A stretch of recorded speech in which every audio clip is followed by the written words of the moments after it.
Welcome to This Day in Baseball. We bring you everything from the thrill of victory to the agony of defeat and every milestone and oddball event in between. Today's game is courtesy of thisdayinbaseball.com. You can come for a peek, make friends for a lifetime.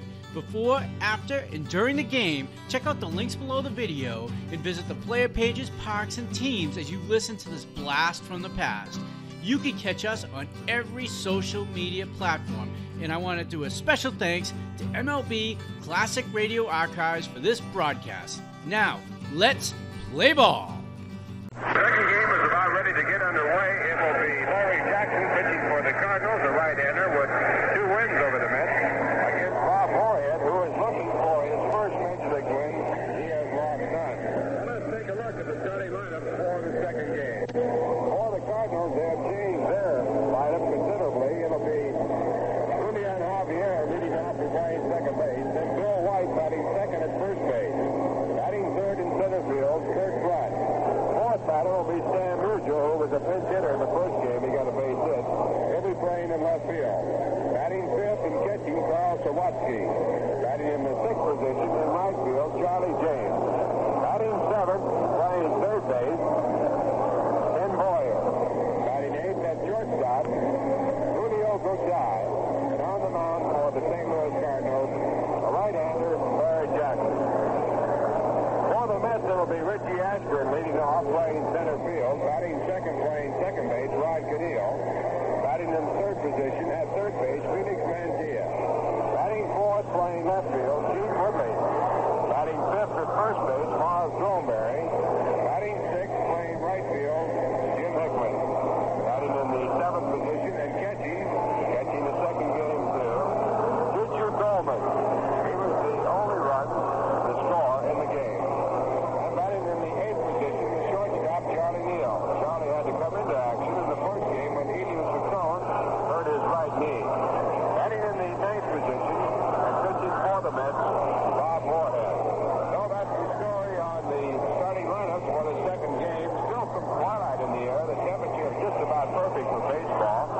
Larry Jackson. And he'll be working to Richie Ashburn. Larry Jackson now reading the sign for the first pitch of the game. And here's the windup and the pitch. Fastball at inside, ball one. Jackson basically a fastball and slider ball pitcher. He has a good slider. Relies on that as one of his best pitches. Throws a curveball mostly as a change curve. Now the 1-0 pitch to Richie. Gets hit off the end of the bat down towards Boyer third. A good play by Boyer up and over to first base in time. Ken Boyer taking that spinning ball over in front of shortstop right on the infield grass. So Ashburn is out for the first out of the game, and it brings up Kanehl. Kanehl in the first game turning in several fine plays at second base. He had 1 hit and 5 times up. He's batting .281. Was Rod bouncing ball to short that set up the only run of the game when an error was made on the ball. Kanehl takes the slider over the outside part of the plate. Strike one call.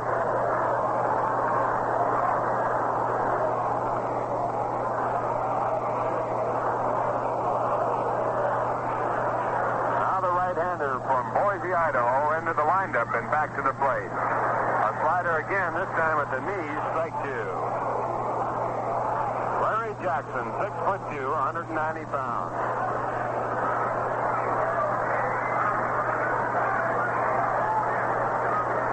Now Jackson back to work to Kanehl. The double pump on the pitch. A swing and a miss, strike 3. The ball dropped by the catcher Sawatsky, but the throw to first base in plenty of time.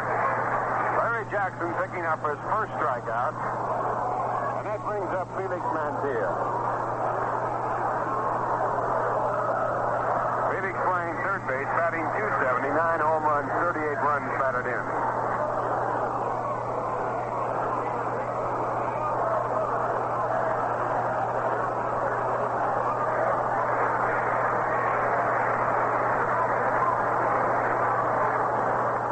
First pitch to Mantilla, hit off the end of the bat, down to second base.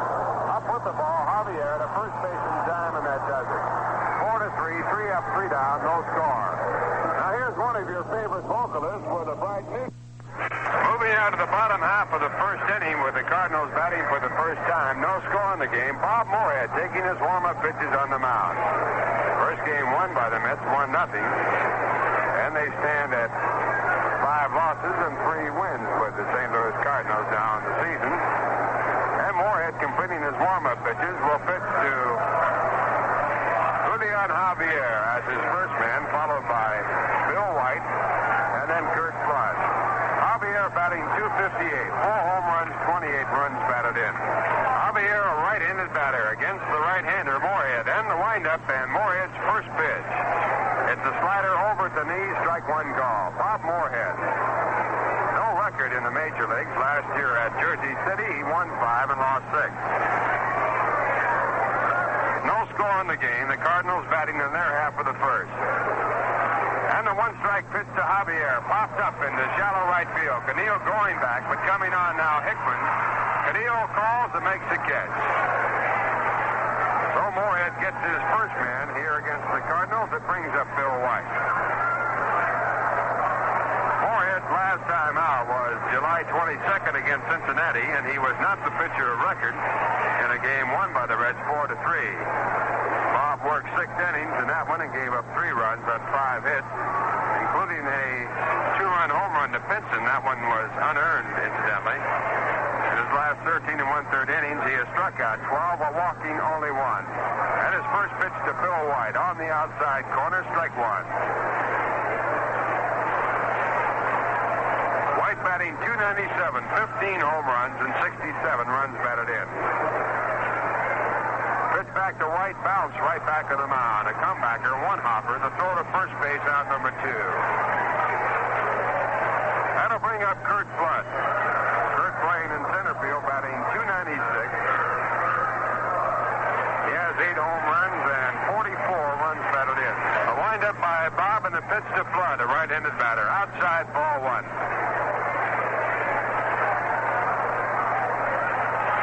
Flood 1 for 4 in the first game. And the 1-0 pitch. Bounced right back off of the glove of Moorhead. Picked up by Kanehl, no play at first base. Ball was bounced right back to the mound. Moorhead made a sweep at it. It bounced off of the glove. The ball was hit very slowly. And it goes as a base hit, the first base hit of the game.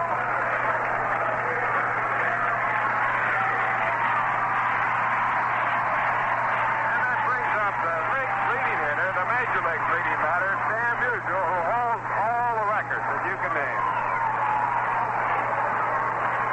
Dan in the first game was a pinch hitter, and he singled to center field. 1 for 1. He's batting .353 for the year.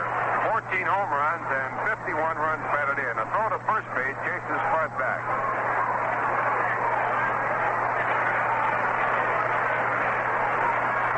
Here's the first base pitch to Musial. Outside corner, strike 1 call.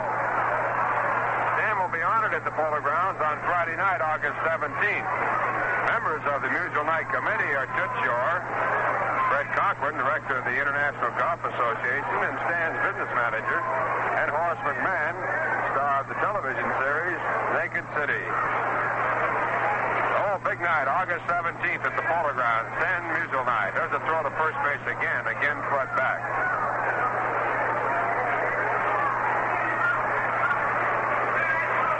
A one-strike pitch to Stan, high for ball 1. 1 ball, 1 strike, 2 outs, a runner at first base. No score, bottom half of the first.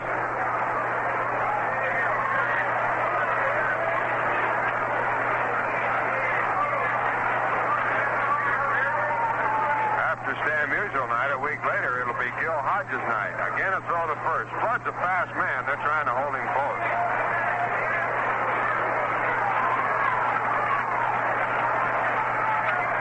A 1-1 pitch to Stan. Outside and high. Ball 2.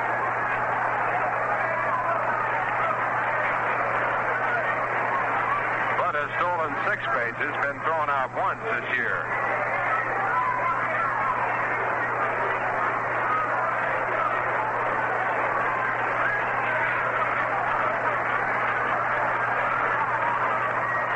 Now the stretch and the 2-1 pitch to Stan. Outside again, ball 3.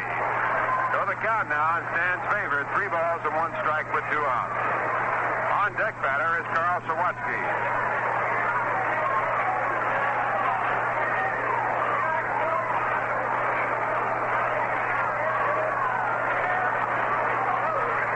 The stretch to look at first base.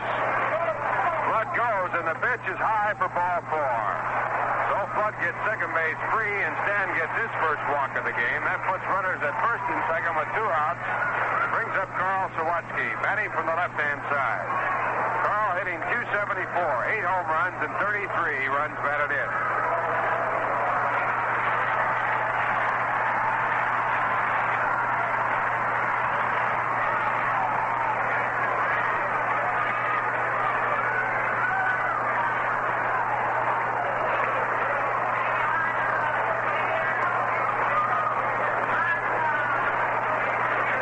Not play in the first game. The catcher then was Gene Oliver.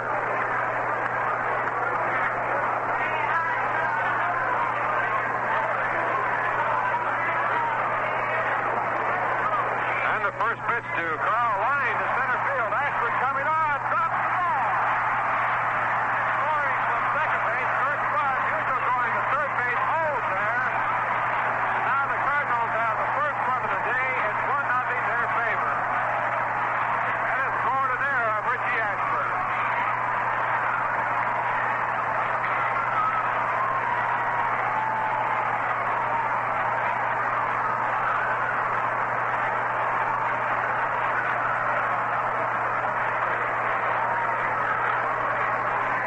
That ball was really tagged, but Richie charged it quickly and had the ball right at the letters, but it went on through and moved on behind. So it goes as an error. The score 1-0 St. Louis, and the batter now is Charlie James.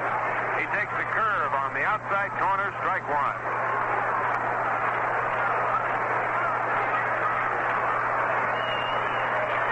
Charlie batting .295, 4 home runs, 38 runs batted in. And the pitch back to him is hit hard to the hole in left field. Second run in as Dan Musial scores from third, and moving on down to second base on the base hit by James, Carl Sawatsky. So 2 unearned runs in. The score 2-0 the Cardinals, and the batter is Ken Boyer.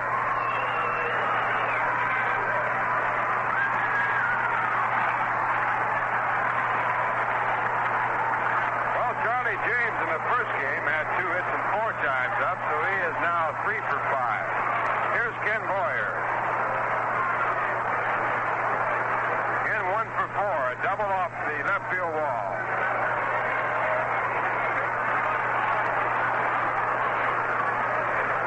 Boyer batting .298, 18 home runs, 72 runs batted in. And the first pitch to Boyer, swung on, fouled away off the catcher's glove, strike 1. Cardinals with their first 2 runs. They were shut out in the first game, 1-0 by Jackson. Now leading here in the bottom half of the first, 2-0. Moorhead with a 1-strike pitch.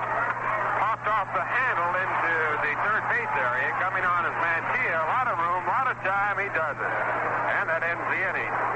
But in the inning, the Cardinals scored their first 2 runs of the day on 2 hits, 1 error.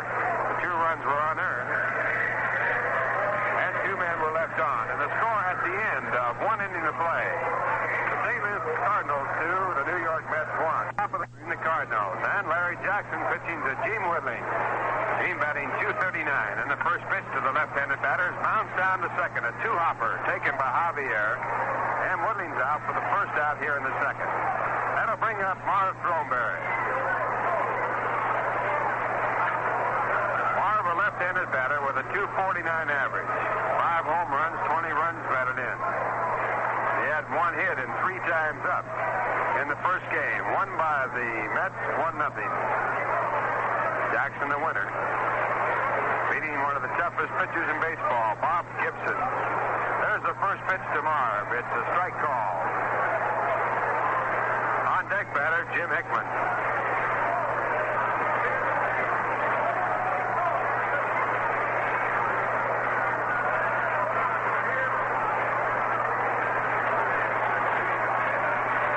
Now the right-hander back to work, and it fits to Throneberry. Drilled to right field. This is going to be at least off the wall going over there. The right fielder is off of the wall. Fair ball.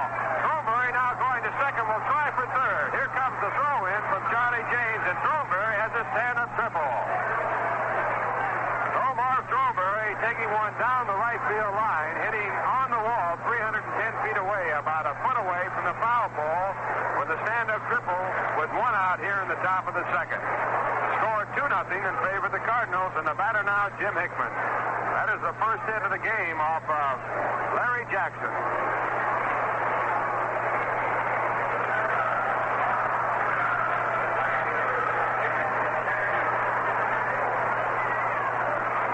Batting from the right-hand side. Batting .282, 8 home runs, 26 runs batted in. 1 for 4 in the first game of this 5-game series. Infield back as Jackson winds and comes to the plate. There's a big swing and a miss, strike one.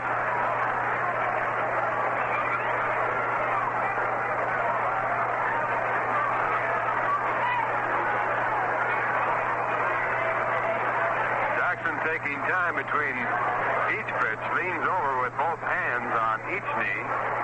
Now takes the sign from Sawatsky, and here's the one-strike pitch.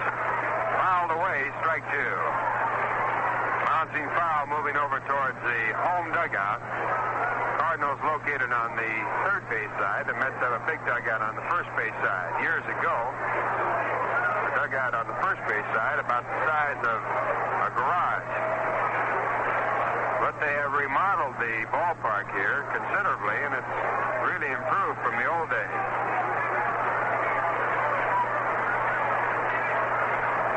.310 down the right field line, .351 down the left. Now the two-strike pitch to Jim. Outside, ball one. Larry Jackson trying to get Jim to go for an outside slider. 1 ball, 2 strikes.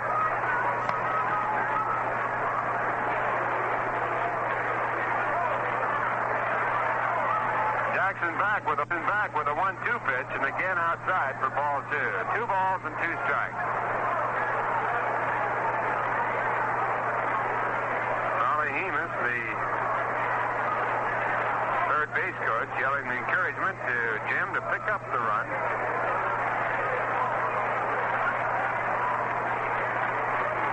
Mets need 2 to tie against the Cardinals. Now Jackson winding and back to Hickman. And he hits a bouncing ball to short. This will score a run. Coming across on the throw to first base from Gotay is Mark Throneberry.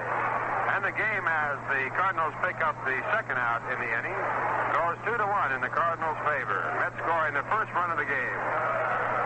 And it brings up Clarence Coleman. Choo-Choo scored the only run of the game in the first game when he scored from second base on an error by the shortstop, Gotay. Hickman picking up his 27th run batted in the year on that rounder to shortstop. And here's the first pitch to Coleman, a left-handed batter. A swing and a miss, strike one.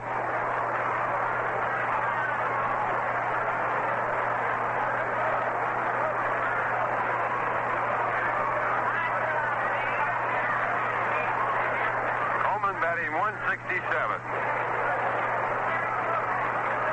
Catching both ends of the twin bill here tonight. And the one-strike pitch is a called strike, a fastball through in the inside corner. 0-2 to Choo-Choo.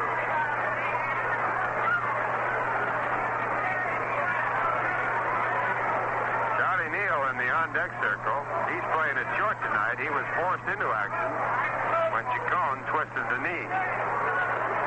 Neal himself in not too good a shape. There's a check in the swing in time. Ball one. 1 ball, 2 strikes.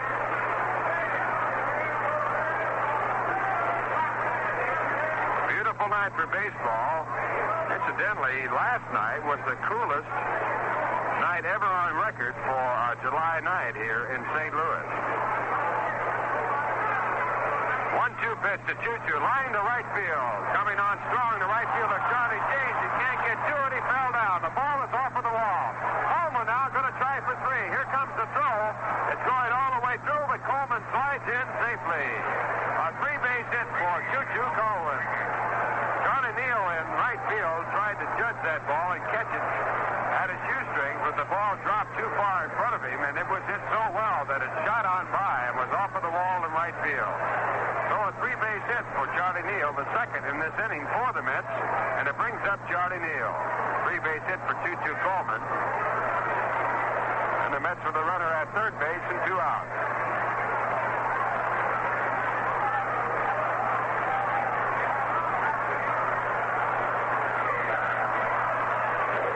Game in favor of the Cardinals.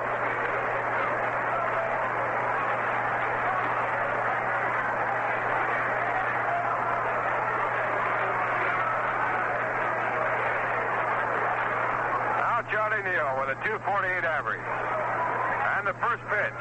Hit the right field, a base hit. The game's all tied up. Scoring from third base, Coleman. And Neal on at first base with a base hit. 2-2, and the batter now will be the pitcher, Bob Moorhead. In the last series against the St. Louis Cardinals, the Mets battled them right down the line, winning the series. Right now, after winning the first game, bouncing back to make it 2-2. Season series stands at 5-3 in favor of the St. Louis club. With this game, of course, at stake.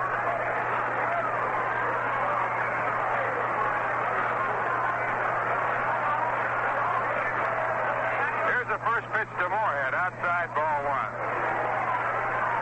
Well, there's a lot of things that you can do right and wrong in baseball, but with 2 outs, Charlie James in right field should never try to make the shoestring catch on the ball hit the right field.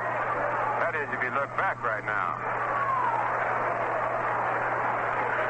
1-0 pitch to Moorhead on the corner, strike 1. 1 ball, 1 strike.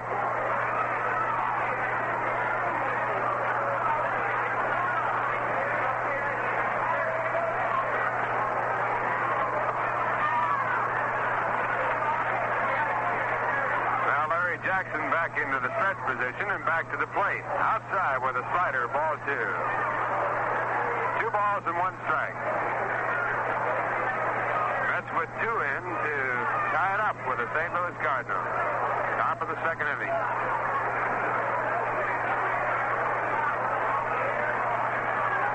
Now time call is Gotay and Javier have a little conversation out and back at second base. To get their signal straight on who would cover if Neal does come down to second base on a steal attempt.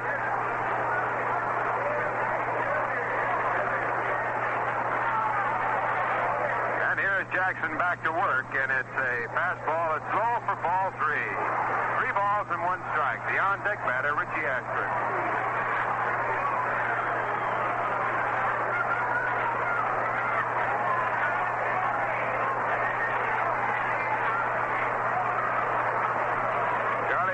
First base, leading off. He does not go. The 3-1 pitch is a call, strike 2. Now with a 3-2 count, Neal will go at first. With 2 and out.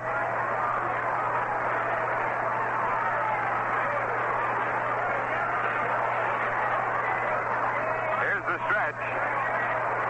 Neal goes. The pitch to the plate is swung on and missed, strike 3. And that does it. That's the second strikeout by Larry Jackson. And in the innings for the Mets, they scored 2 runs on 3 hits. No errors. 1 man left to score at the end of 1 1/2. The Mets do, the St. Louis Cardinals do. Coming up next.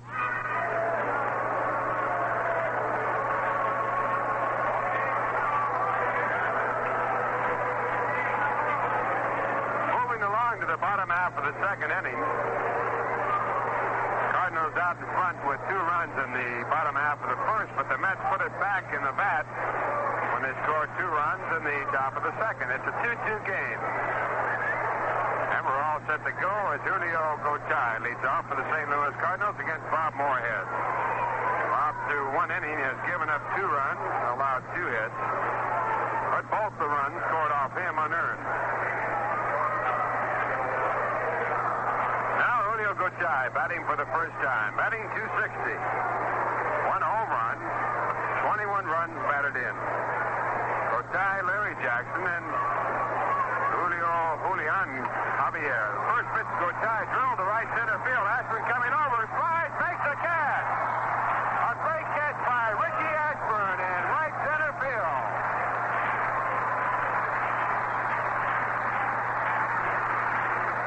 All the crowd right here sort of stunned on that play. They didn't know what to do. And running out from second base to make the call as Ashburn slid as he made the play was Mel Steiner. A fine play by Richie. You can't make him any better. One out now, and Bouchee is out with Larry Jackson coming to bat.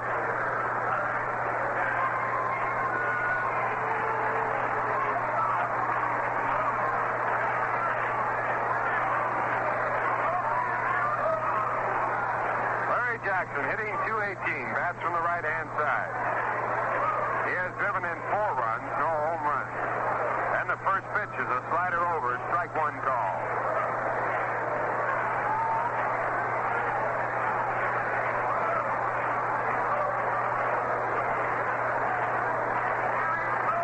Back to his opposing pitcher, and there's a ball hit to left center field. Moving back is Gene Woodley. He has room. He makes the catch. Long fly ball for the pitcher, Jackson, and 2 out. Now the batter, Julian Javier. Javier, his first time up, popped up to second base. Started the game hitting .258 with 4 home runs and 28 runs batted in. Intrigued with the way that Maury Wills has learned to switch it, might take it up himself. He's very fast. And, of course, batting from the left-hand side, he would have the advantage of the extra 2 steps towards first base. There's the first pitch to him, ball 1 outside. Also a bigger advantage, I think, hitting with a first baseman holding the runner on, giving the batter a tremendous hole to hit through in the right field. There's a pop-up. Going out into the shortstop area, back of third base. Charlie Neal now moving into foul territory, and he makes the catch for out number 3. So in the inning, Bob Moorhead gets the Cardinals on 3 pop-ups. One of them a great catch, I should say, by Richie Ashburn in right center field. And in the inning, no runs, no hits, no errors. And the score at the end of 2. The New York Mets 2, the St. Louis Cardinals 2. Well, 2 great nights. And right now, the action coming your way as Richie Ashburn comes to bat. The score tied at 2-2. Richie grounded out the third his first time up. A good play by Boyer. And the first pitch by Jackson is inside, ball 1.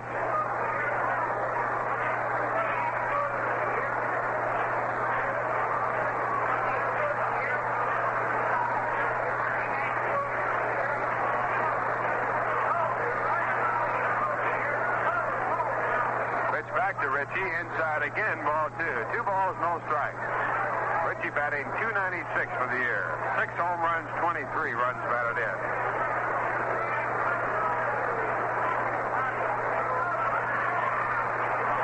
Larry Jackson back to the plate, and this one is outside at high, ball 3. So Ashburn a pitch away from picking up a walk. Deck batter Rod Kanehl. He'll be followed by Felix Mantilla. 2-2 game. Top of the third. The 3-0 pitch to Ashburn. Strike called on the inside corner.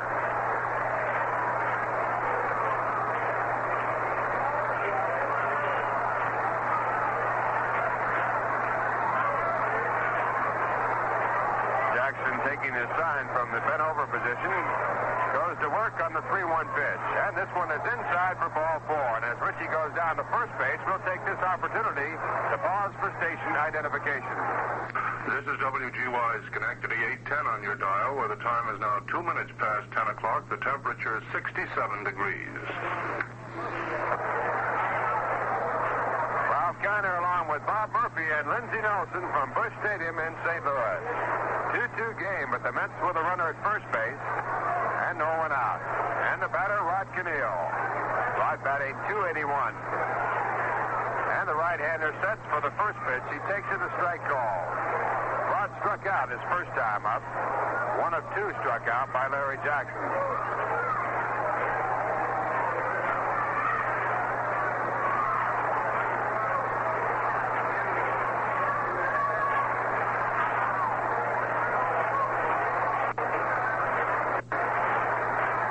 Jackson a look at first base. And the right-hander back to Kanehl. This time he misses low, ball one. 1 ball, 1 strike. Well, while we got a break in the action, I'd like to remind you that it's Rheingold Extra Dry bringing you all the action. Yes, sir, day in and day out, all season long. Rheingold Extra Dry brings you Mets baseball on radio and TV. There goes Ashburn, and the pitch is hit through the hole at shortstop. Going over the cover, Gotay. Here goes Ashburn to third. He'll make it easily on the hit-and-run play, and holding at first base, Rod Kanehl. A perfect hit-and-run play as Gotay moved over the cover on the hit-and-run, and Kanehl hit it right through the shortstop position.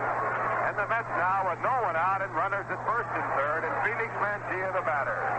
And time called as Gotay and Javier and Jackson talk it over in the mound.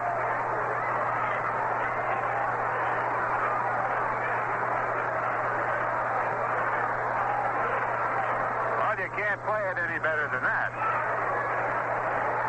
And Kanehl, figuring correctly, got the right man to cover. Now Felix Mantilla, who grounded out to second base his first time up, batting .270. Infield back, no one out, and the first pitch to Felix, swung on and missed, strike one. Larry Jackson now has given up 4 base hits. The game tied at 2-2. Cardinals have had only 2 off Bob Moorhead.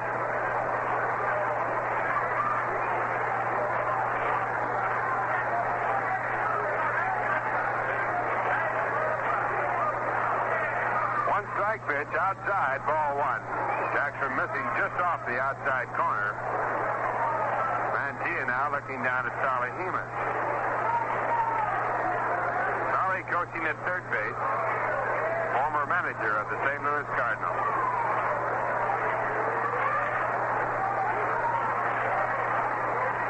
Jackson into the stretch position. Runners at first and third. A look at first and back to the plate. And this one is fouled down in the dirt for strike 2. Count now, 1 ball, 2 strikes.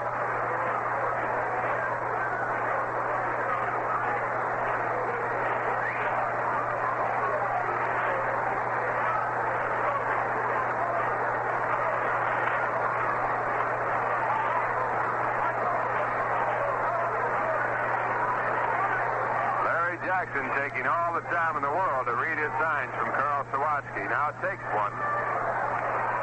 And the 1-2 pitch to Mantilla. Hit up in the air to right field. Shallow right field. Charlie James there with Ashburn tagging up at third. Rod Kanehl tagging at first. Here comes the throw in. And scoring from third base on the throw, Richie Ashburn. And the Mets go out in front. 3-2 as Rod Kanehl holds at first base. Sacrifice fly for Felix Mantilla, a run driven in. That's his 39th of the year, and it brings up Gene Woodley.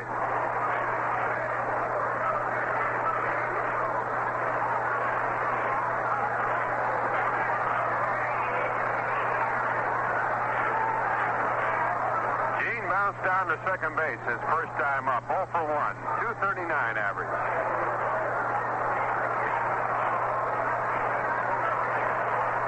Left-handed batter with 1 home run and 14 runs batted in.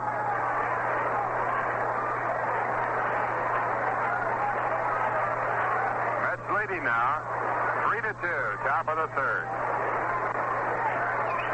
Quick throw to first base. Kanehl just back in time.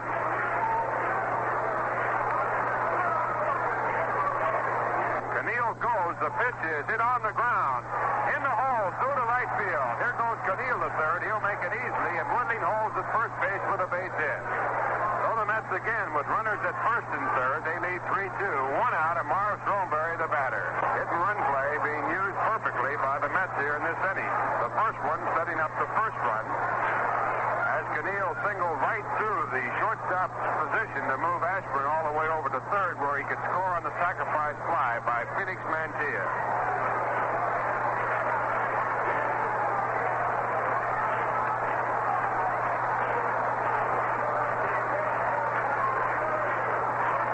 Base hits off Larry Jackson. 3 runs in. And the batter, Marv Thornberry, who tripled the right field and scored the first run of the game for the Mets. There's a drive to right center field. This will score a run. Flood is over there. He makes the catch, but scoring easily from third base after the catch. Rod Kanehl, and the Mets now lead at 4-2. Holding at first base, Gene Woodley. That ball well hit by Marv Thornberry into right center field. Flood coasting over, made the catch, but had no throw home. And now with 2 outs, Jim Hickman comes to bat.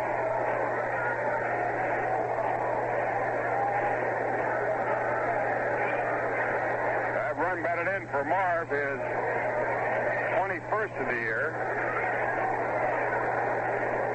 And Jim, who drove his run in his last time up, looks inside for ball 1.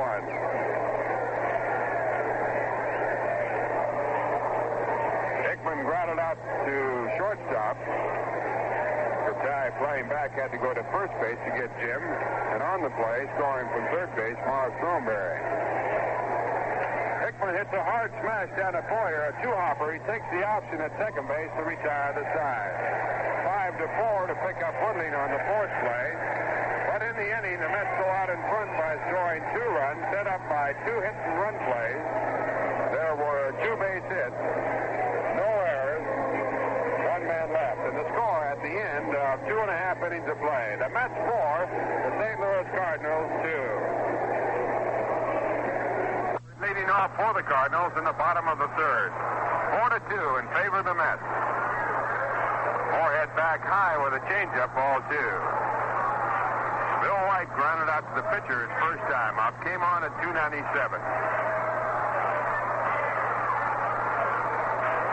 15 home runs, 67 runs batted in. He's batting in the second position in the batting order tonight. Moorhead back and on the corner, strike 1 call.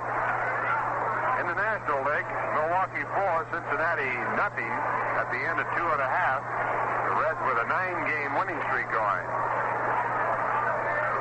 Change up hit high in the air to left field. Gene Woodley moving in slowly, watching and waiting, and he puts it away. Out number 1, and Kurt Flood comes to bat. In that Cincinnati-Milwaukee game, the master pitching for the Braves, he was just brought up from Omaha. I'll get it right yet, from Louisville, where he was brought up from. This is his second start. He lost his first one, a tough one. Pitching now for the Reds, Wills. Here's Kurt Flood. And he takes the slider on the outside corner, strike 1. San Francisco will play Los Angeles out on the coast.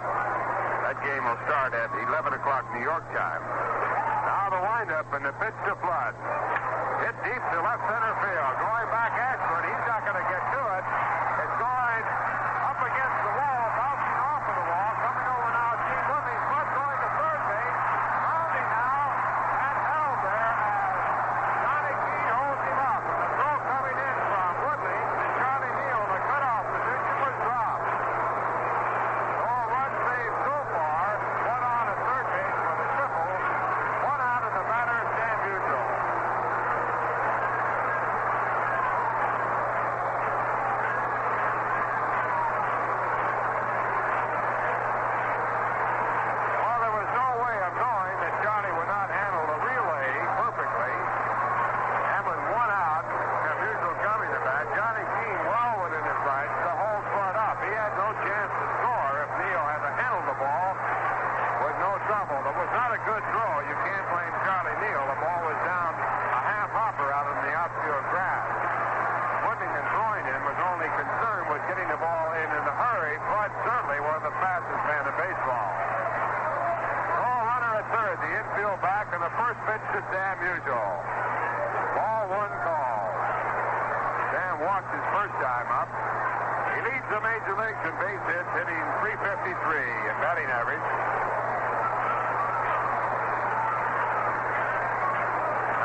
And the pitch back to Stan. Hit down to first base in foul territory. The sign given by Vinny Smith at first base. That ball just missing going over the bag. Thornberry caught it. He'd have had to play at first base, but Flood could have scored if the ball had been fair. 4-2 game in favor of the Mets. Bottom of the third.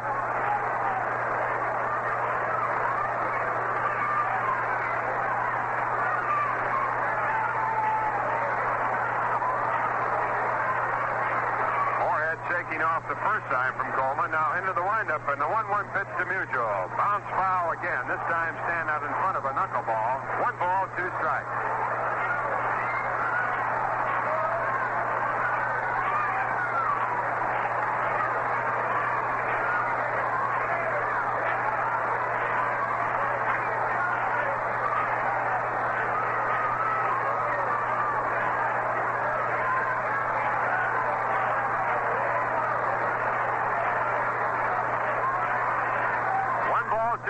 As Moorhead winds and comes back to Musial.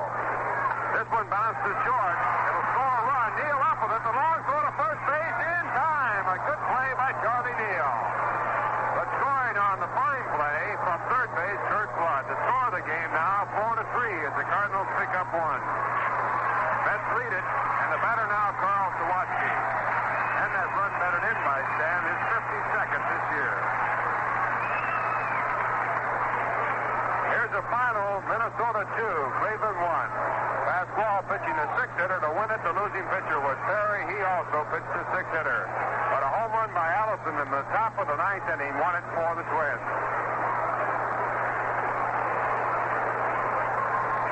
2 outs now, and Carl Sawatsky the batter. Carl lined out to center field his first time up. Ball dropped by Richie Ashburn. And he takes the first pitch to call strike.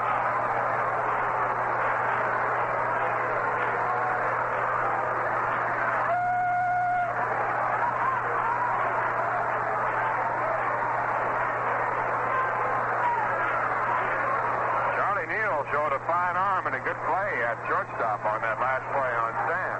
He had to move to his right against the defense of a left-handed batter, and he had to make the long throw. Bounced down to second base, a 2-hopper. Kanehl in and over to first base to retire the side.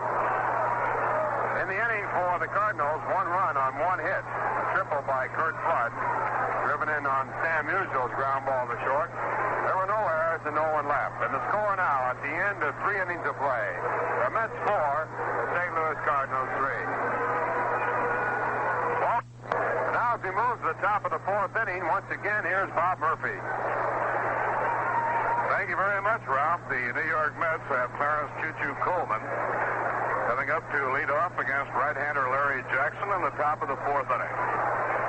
Choo-Choo hit a hard line drive into right field for a base hit his last time up. And when right fielder Charlie James tried to shoestring it, couldn't. It went for a triple.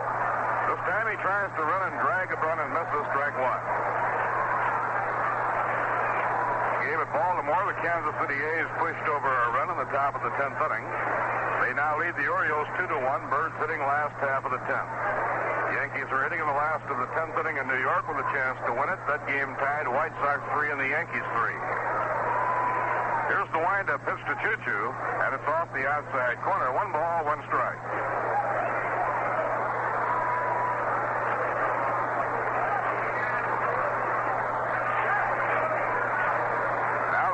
Pitch off the outside corner. Coleman lets it go, and the count 2 balls and 1 strike.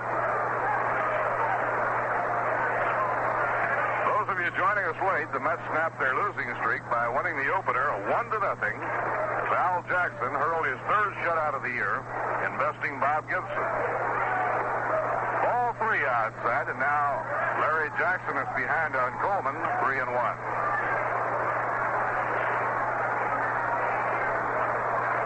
Neal waiting on deck, and then Bob Moorhead. Night game tomorrow night, doubleheader on Sunday. Swing and a miss, and he really gave that one a riffle.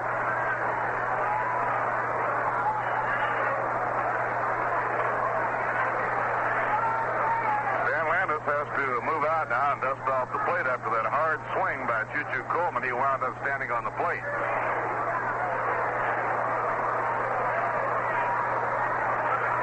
Count 3-2. Now Jackson double pumps.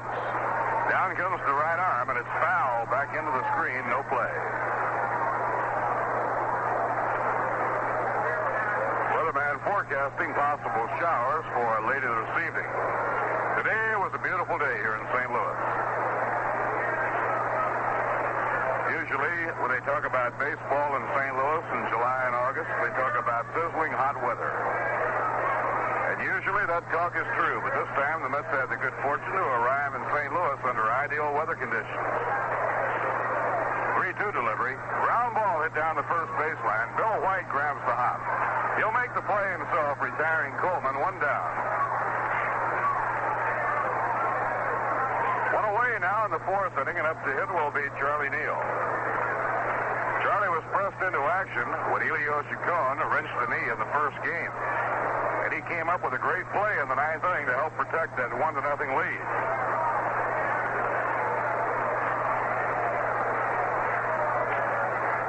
Line drive hit foul deep down the right field line. That's going into the upper deck.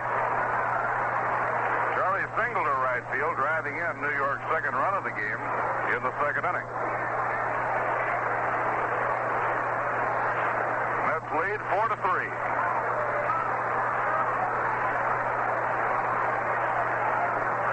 Ground ball hit the shortstop. Hop taken by Julio Gotay. He pegs on to Bill White, getting Charlie Neal.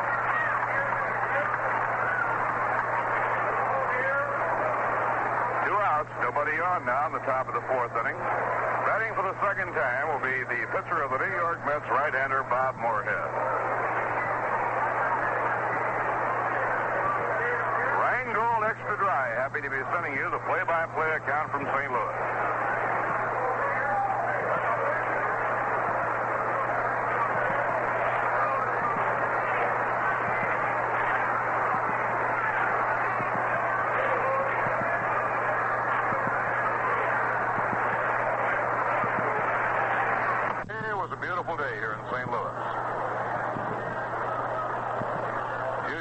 When they talk about baseball in St. Louis in July and August, they talk about sizzling hot weather. And usually that talk is true, but this time the Mets had the good fortune to arrive in St. Louis under ideal weather conditions. 3-2 delivery. Ground ball hit down the first baseline. Bill White grabs the hop. He'll make the play himself, retiring Coleman, one down. One away now in the fourth inning, and up to hit will be Charlie Neal. Charlie was pressed into action when Elio Chacon wrenched the knee in the first game. And he came up with a great play in the ninth inning to help protect that 1-0 lead.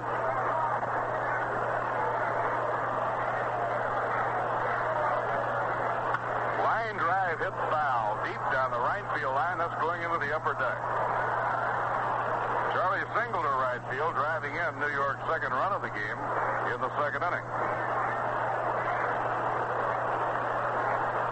Mets lead 4-3.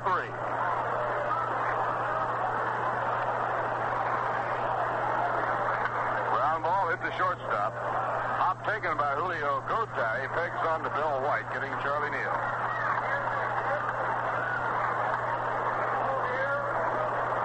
Two outs, nobody on now in the top of the fourth inning. Batting for the second time will be the pitcher of the New York Mets, right-hander Bob Moorhead. Rheingold Extra Dry, happy to be sending you the play-by-play account from St. Louis.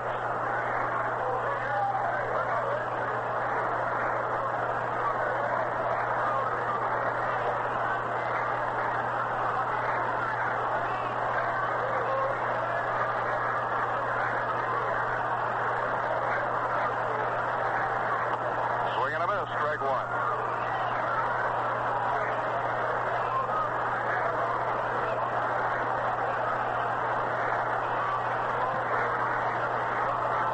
Jackson picking up momentum, winds and pitches, and he's right in there again, strike two call.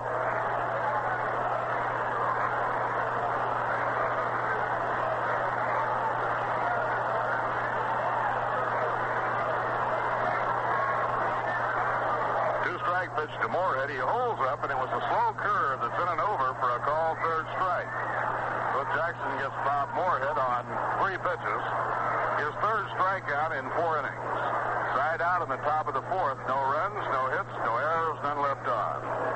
And now at the end of 3.5 innings, the score in the nightcap of 2, Mets 4 and the Cardinals 3. And now timeout.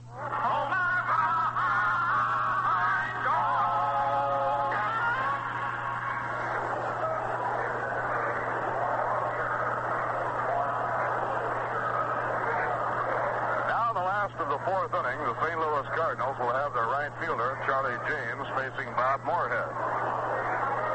New York won the first game 1-0. Al Jackson winning his 5th of the year, and 3 of his 5 wins have been shutouts.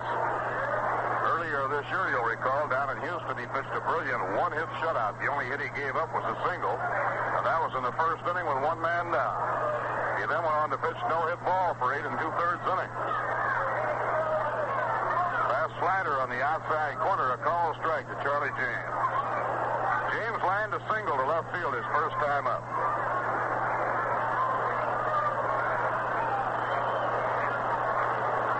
Now Bob Moorhead winds and pitches. He took something off of that one, swung and foul tipped. Just barely got a piece of it, and the count strike 2. Ken Boyer waiting to bat next, and then Julio Gotay. 6, 7, and 8 in the Redbird batting order here in the last of the fourth inning.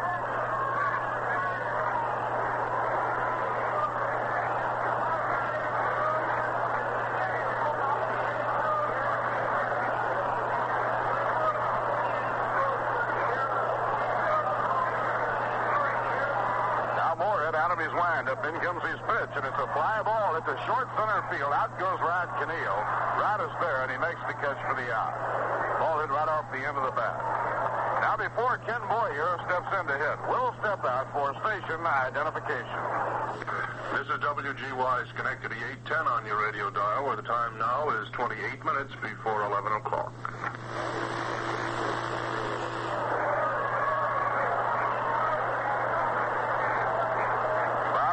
Ralph Kiner and Lindsey Nelson from St. Louis. One away and nobody on. Bottom half of the fourth inning. Ken Boyer is up. Swing and a miss. Strike 1. Boyer hit a pop-up taken by Mantilla his first time at bat. Ken leads the Cardinals in home runs and runs batted in, batting at .298 on the year.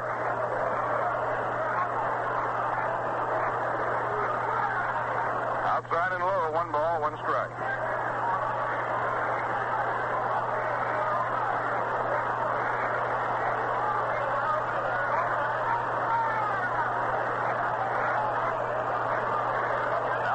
Cranking up. In comes his pitch.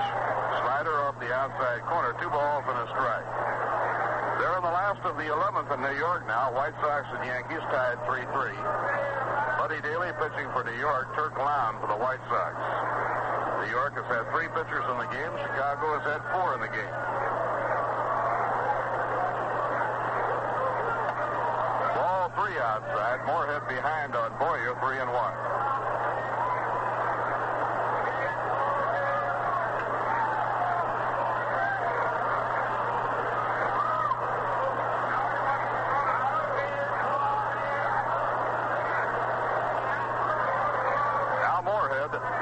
Pitches 3-1. A little bit low, it's ball 4, and Boyer walks with 1 down.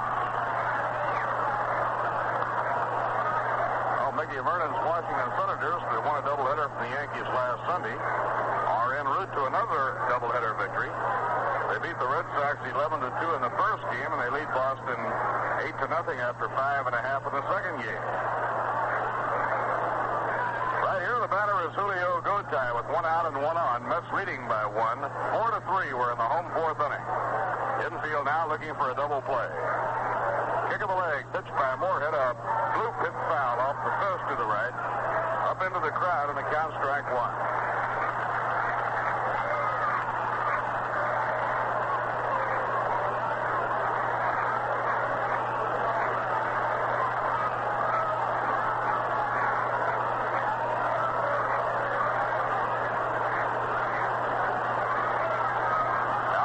Checks the runner, turns and throws to first, not in time. Boyer sent sprawling with that one. The Mets in the infield clicked off 3 double plays in the opening game to help the win. Ground ball past him out towards second. Kanehl flips to Neal for 1 on to first. Double play to retire the side. Rod Kanehl to Charlie Neal to Mara Thornberry. Cardinals are out in the fourth inning with no runs, no hits, no errors, none left on. Now 4 innings complete, and the score, the Mets 4 and the Cardinals 3. tomorrow night, doubleheader on Sunday. The All-Star game will be played on Monday afternoon at Wrigley Field in Chicago. It's the All-Star Classic. Returns to the scene of its origination where it came into being as a product of the dreams of Arch Ward. The National League with an opportunity of tying the All-Star Classic up at 16 victories each if they can win the game on Monday afternoon. Richie Ashburn will be representing the New York Mets. Following the two-day break for the All-Star game, the Mets open at home on Wednesday night against Gene Mock's Philadelphia Phillies. That will be a night game Wednesday night and a day game Thursday. Then Frank Robinson, Veda Benson, Bob Perkey, and all the gang from Cincinnati come in for 5 games in 3 days. Friday night, doubleheader Saturday, doubleheader Sunday. Hey, we hope you've got plenty of Rheingold on hand, because we're going to be playing ball here again in just a minute. Why not open up or order up a cold glass of Rheingold? It's beer as beer should taste. Now the 5th inning with Ashburn to lead off against Larry Jackson. Richie made an amazing play in the outfield to rob Gotay of a base hit.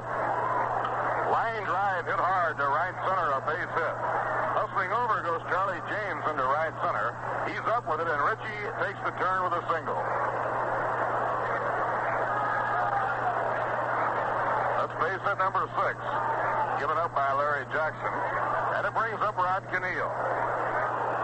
Rod drilled a base hit on a hit-and-run play in the left field in the 3rd inning, chasing Ashburn around to 3rd.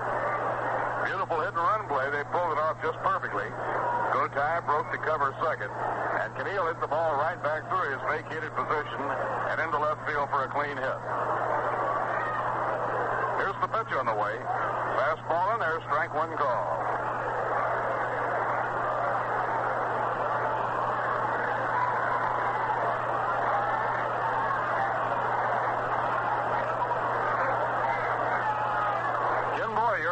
At 3rd to guard against the possibility of a bunt. White holds against the runner. Pitch out, but nothing was on.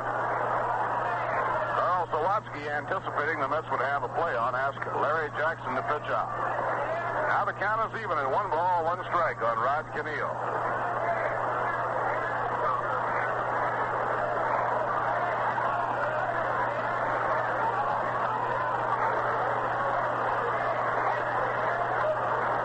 Jackson in the set position, turns and lobs the ball over to Bill White.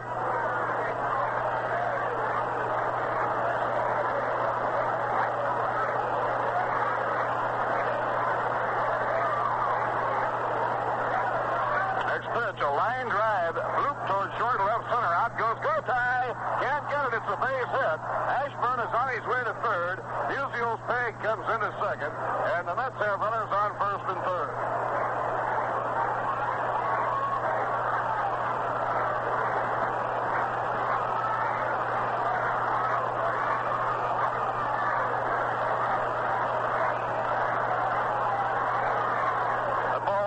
The end of the bat by Rod Kanehl. And it looked for a moment as though Gotay might be able to reach it in shallow left center, but it dropped in for a Texas League single.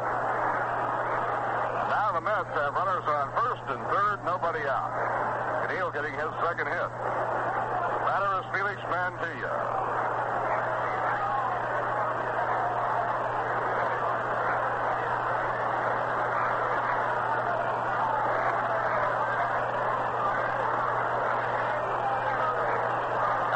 Jackson wants Carl Sawatsky to come out and get together with him for a moment. They send a sign down to the bullpen for Bob Duliba to start warming up again.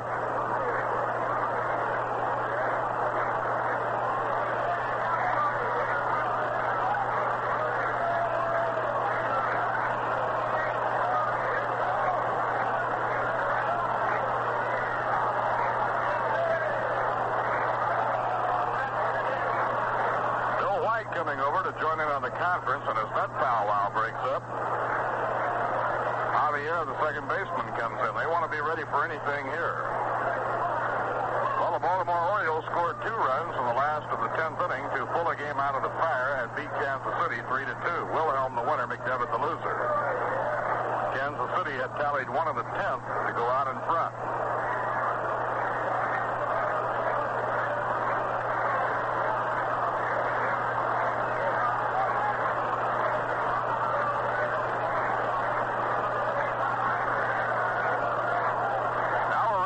again. Runners on first and third. Nobody out. Pitch to Mantilla. He takes it low. 1 ball and no strikes. They're in the 12th inning at Yankee Stadium now. White Sox and Yankees tied 3-3.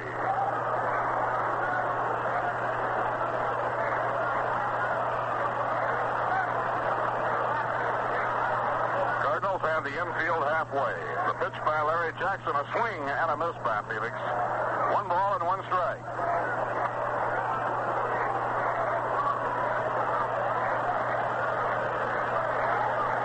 Curveballing right-hander Bob Duliba down on the Cardinal bullpen, cranking up. Jackson has been reached for a total of 7 hits by the Mets. The 1-1 delivery. Ground ball hit down to third, taken by Boyer, and they have Ashburn hung up in a rundown. Sawatsky runs Richie back, gives to Boyer. Boyer runs into the plate, throws the ball to Jackson. Jackson runs him back toward third and makes the tag, but a good job in the rundown by Richie Ashburn. The minute he saw that the runners had reached second and third, he then stopped and took the tag. Real good job in the rundown by Ashburn, and the Mets wind up with runners on second and third. Mantilla going all the way around to second on the fielder's choice. Rod Kanehl moving over to third. The play went from Boyer to Sawatsky to Boyer to Jackson. Now Gene Woodling is up with runners on second and third, 1 down. And the Cardinals bring the infield in. Mets out in front 4-3. We're in the top of the 5th inning. Casey Smith's trying to sweep 2. They won the first one, 1-0 on a shutout by Jackson.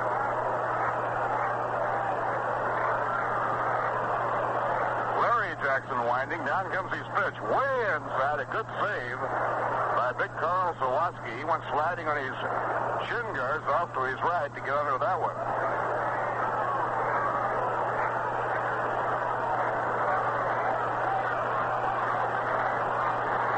Bobby Shantz has joined Duliba in the bullpen. Swing and a miss on a curve. 1 ball, 1 strike to Gene Woodling. Gene has 1 hit and 2 times up. He singled to right field in the 3rd inning.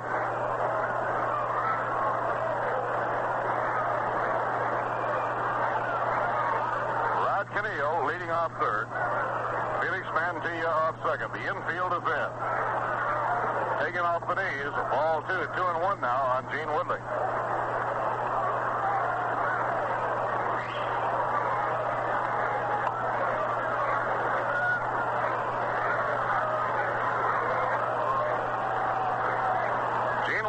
The gentleman farmer from Remsen Corners, Ohio, waiting. And it's low inside. Ball 3, 3-1. Mara Thornberry waiting on deck. Larry Jackson came down off the mound. He thought he had a strike on that last pitch, and he yelled something to Stan Landis.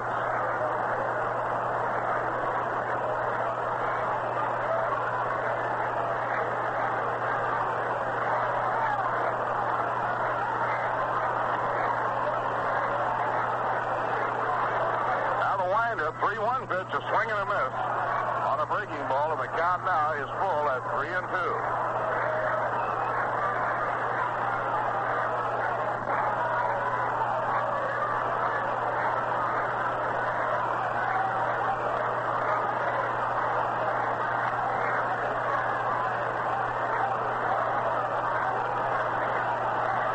Now the payoff pitch to Gene Woodling. It's hit hard down to first, taken by Bill White. He holds the runners, steps on first, retiring Woodling. A low, hard smash hit by Gene Woodling, taken on the first hop by Bill White. Runners barely had time to take a single step before that ball was in the glove of Bill White.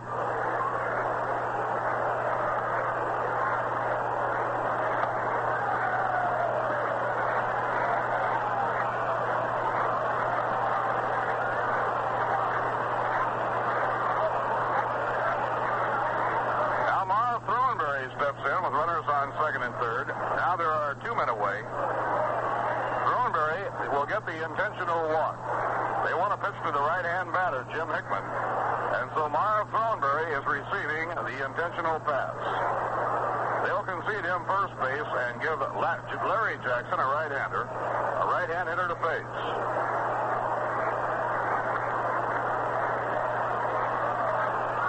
This will be the second walk given up by Larry Jackson. He walked Ashburn in the third inning. So the bases are loaded as Jim Hickman comes up. Jim 0 for 2 has been thrown out by the shortstop and bounced into a force play started by Ken Boyer.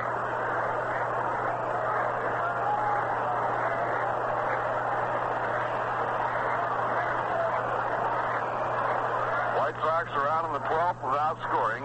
Game tied 3-3. New York hitting last half of the 12th. Now the batter is Jim Hickman with the bases loaded here, 2 men down.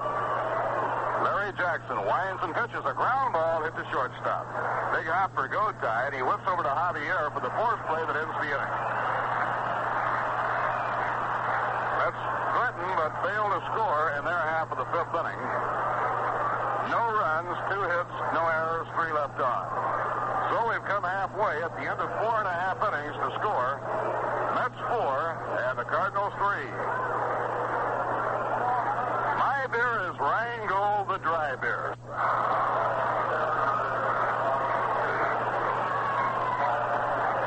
Now the Cardinals will have Larry Jackson coming out to face Bob Moorhead in the last half of the 5th inning. Jackson 0 for 1. He flied to left field his first time up.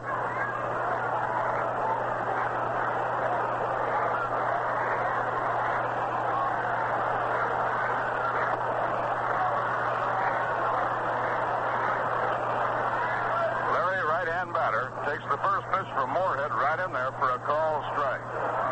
Well, here are the warm-ups now for that big game in Los Angeles tonight as they open that crucial series. Juan Marichal for the Giants, Johnny Padres for the Dodgers. Dodgers start the series 1 game in front. Foul ball off his ankle, strike 2.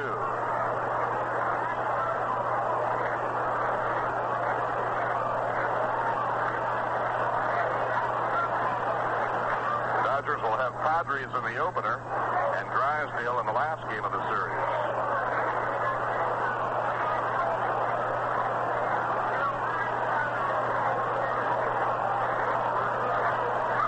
Pitch by Moorhead outside and high. 1 ball and 2 strikes. Well, the Washington Senators are enjoying probably the biggest night of their young career, the new Washington Senators. They beat the Red Sox 11-2 in the first game tonight. They have just scored 6 runs in the 6th inning of the second game and now lead 14-0. A foul ball back out of play. A 6-run in the 6th inning, Ken Hamlin hit a grand slam home run.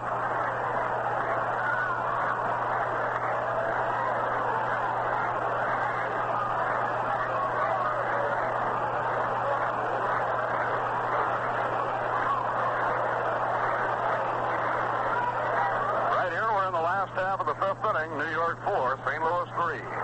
And the Mets won the first game 1-0. Swing and a miss, and he struck him out. Larry Jackson fanned by Bob Moorhead.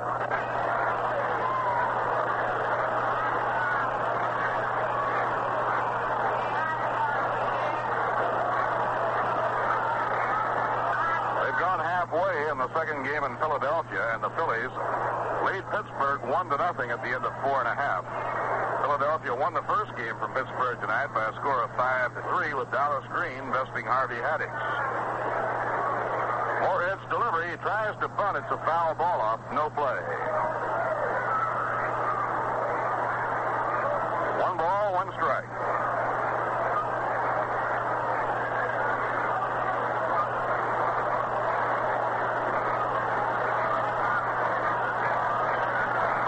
Jackson blanked the Cardinals in the first game. He now has shut out the Phillies, the Colt 45s, and the Cardinals. Pitching 1-1. Right in there at the knees, a breaking ball for a call strike. 1-2.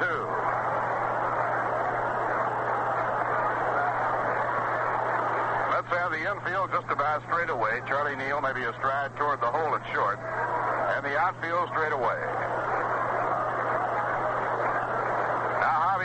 For time, and he gets out of the batter's box for a moment. He plants that back foot right on the restraining line. Swings the bat right down on the knob. Moorhead over the head. The 1-2 pitch. Breaking ball way outside. No damage done. That one went to the backstop. So the count is even now at 2-2.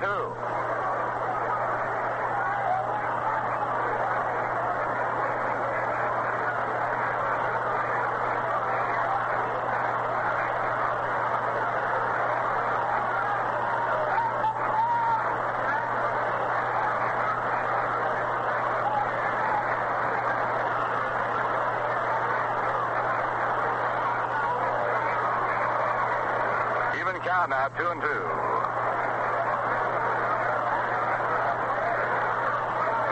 Swing and a miss, and he struck Javier out. Real good slider by Moorhead, and Javier went after it, broke away from the plate. Strikeout number 2 for Bob Moorhead. 2 outs, nobody on now in the last half of the 5th inning.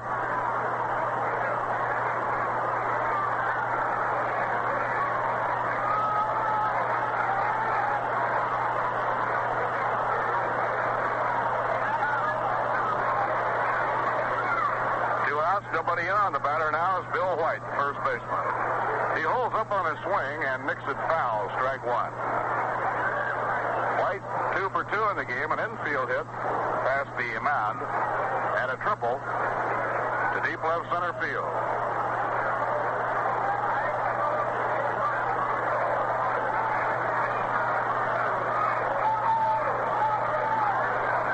That we were giving you Kurt Flood's figures. White is 0 for 2. He's grounded out, fly to left.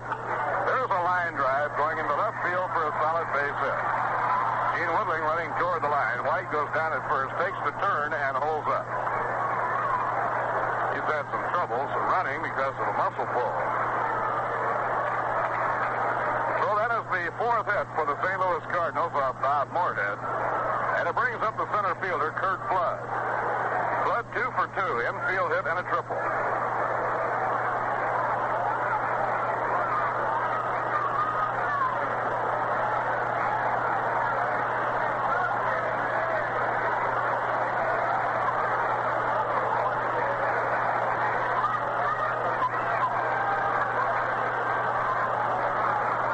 Kurt Flood, the batter.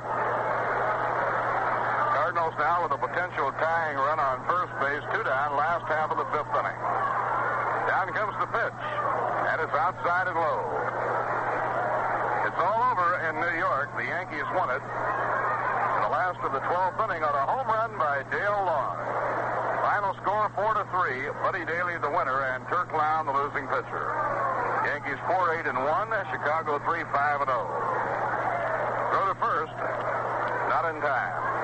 So Dale Long, who was recently acquired from the Washington Senators for pinch hitting duties, delivers a game-winning home run. In comes the pitch, and it's outside and low. Ball 2, 2-0 now on Kurt Flood.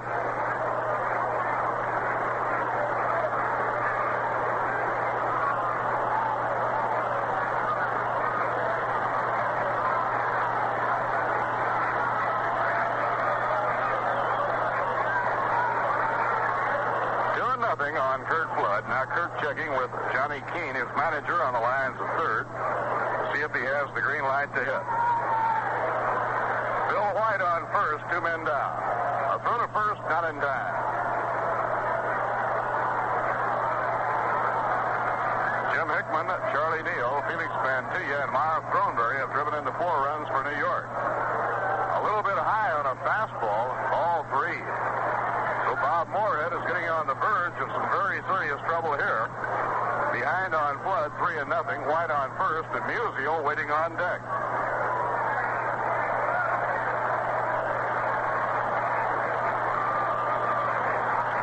Now Moorhead off the stretch. Down comes his pitch. Strike on the outside corner, 3-1. So now Kurt Flood once again will have to be checking with his manager, Johnny Keene. To follow the strategy here was Stan the Man waiting on deck.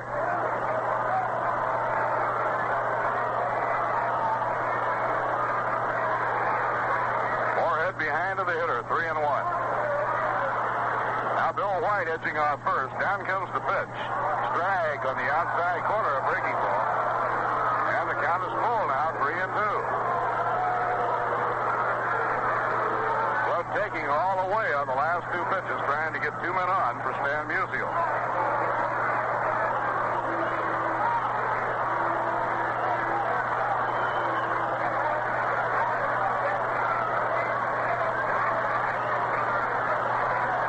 Moorhead into the set position. White will be running. There he goes, the pitch. He struck him out, swinging. Beautiful comeback by Bob Moorhead. He was behind on Kurt Flood, 3-0, and he comes back to strike him out. So Moorhead struck out the side in the 5th inning. No runs, 1 hit, no errors, 1 left on. 5 innings complete. And the score in St. Louis, the Mets 4 and the Cardinals 3. In the sixth inning, the New York Mets will be sending up Clarence Choo-Choo Coleman to face Larry Jackson. Mets opened up with a good threat against Larry Jackson in the last inning, but Jackson took a hitch in his belt and pitched down at the jam. New York had back-to-back hits by Ashburn and Kanehl starting off the fifth inning.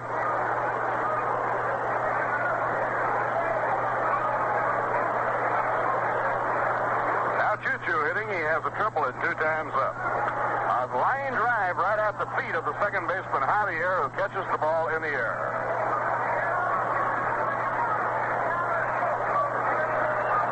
A low line drive retires Clarence Coleman. One away and nobody on. Charlie Neal singled to right field in the second, driving home Choo-Choo Coleman with the second run of the game for New York. Charlie then grounded out short to first. In the fourth inning, he's 1 hit and 2 times up.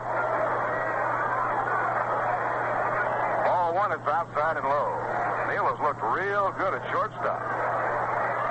Made a key play in the ninth inning of the opening game to help protect the 1-0 lead for Al Jackson and the New York Mets. Check swing and a foul ball over into the Mets dugout.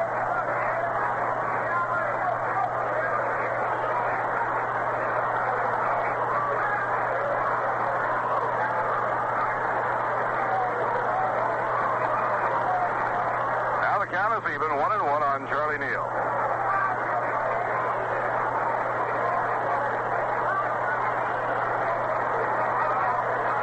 Bob Moorhead will be hitting next. Richie Ashburn coming out to the circle. The 1-1 pitch by Jackson. Outside and high. Neal taking in the count 2-1. Kurt Flood, the Cardinal center fielder, not figuring on Neal to pull against Larry Jackson. He's playing him deep, but he's playing him over toward right center.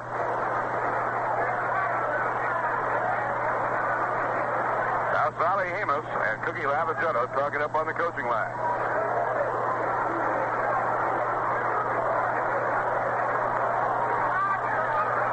Pitching 2-1. Outside and low, it's ball 3, 3-1.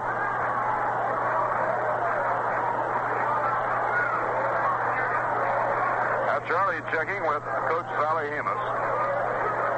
Relaying the signs along from skipper Casey Stengel. Pitching 3-1. Line drive hit hard to right field. Running over is James. He makes the catch. That ball really stung by Neal, but it stayed up. It was hit hard enough to stay up. And it was caught by James. Now before Bob Moorhead comes up to hit, we'll pause for station identification. This is WGY Schenectady, where you can hear all the games of the New York Mets. For baseball, for the best in music, for comprehensive, reliable news reporting, stay tuned to WGY. Bob Murphy with Lindsey Nelson and Ralph Kiner from St. Louis. The hitter is Bob Moorhead in the top of the sixth inning. 2 outs, nobody on. Ball one, outside and low.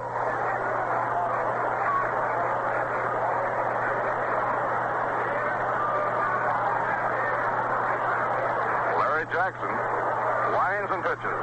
Ground ball hammered toward the hole, and that's a base hit going into left field. Bob Moorhead with a ground single hit through the hole and into left field. And there's a base hit that Bob Moorhead will long remember because that is his first major league base hit. All 3 men up against Jackson here in the sixth inning and hit the ball hard. Choo-Choo Coleman started off with a low liner right at Javier, and he caught it. Then Neal hit a hard line drive to right field that Charlie James caught.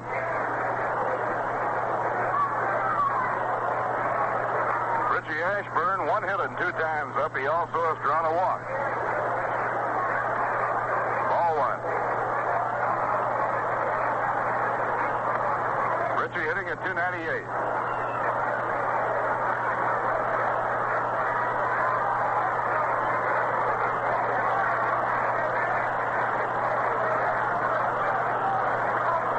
Pitch on the way.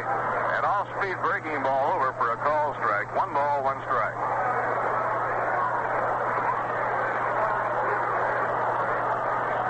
The Tilden, Nebraska retirement in his 15th year in the National League, and it's been a good one for him. In comes the pitch. Fastball in the inside corner. That's a strike. 1-2 now on Richie Ashburn. Mets scored 2 in the second and 2 in the third. The Cardinals scored 2 in the first and 1 in the third. St. Louis started out in front 2-0 at the end of one. The Mets then tied it. Mets went ahead 4-2. Outside and low, 2-2 now on Richie Ashburn. The Mets have out-hit the Cardinals in this game 8-4. Their lead, though, is just 1 run, 4-3. Pitching 2-2. He lets it go, an off-speed pitch outside. Ball 3. Full count 3-2. So now the Mets hurler, Bob Moorhead, will be in action. He'll be running on 3-2 with 2 men down.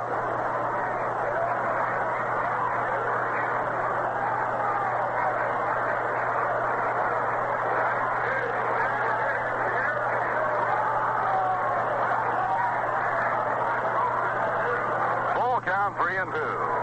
There goes Moorhead. In comes the pitch, and it's ball 4. Ashburn walks. Second time in the game Richie has walked, and Richie now has been on base 3 times in a row. That's the third walk surrendered by Larry Jackson, and it brings up Rod Kanehl. Rod has struck out single to left and single to left center with a Texas Leaguer. So Kanehl is 2 for 3 in the game. Rod hitting at 286. A high fly ball hit the left field fairly deep. Back goes Musial. He's under it. And Stan makes the catch that retires the side. In the 6th inning, New York, no runs, 1 hit, no errors, 2 left on. And now at the end of 5 1/2 innings, the score, the New York Mets 4 and the St. Louis Cardinals 3. Now a word from Viceroy Cigarettes. I've been out with my truck for a week on the road and was heading on home with a 10-ton load. The trip was long. It felt good to get back. Then I went for a smoke and found an empty pack. I asked for my brand at a diner I know. The man said, "All out of yours. Try these, Joe." Now, I only smoke filters, but these were too light. But a cute little waitress said things right. She said, Viceroy tastes the way you'd like a filter cigarette to taste.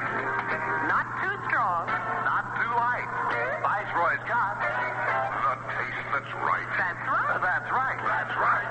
Now I smoke Viceroy, and it must be fate because that waitress and I have a wedding date. Ah, that's right. So now I know when I'll take all bets. If you smoke all 7 filter cigarettes, you'll find some too strong, Some too light. but Viceroy's got the taste that's right. That's right. That's right. That's right.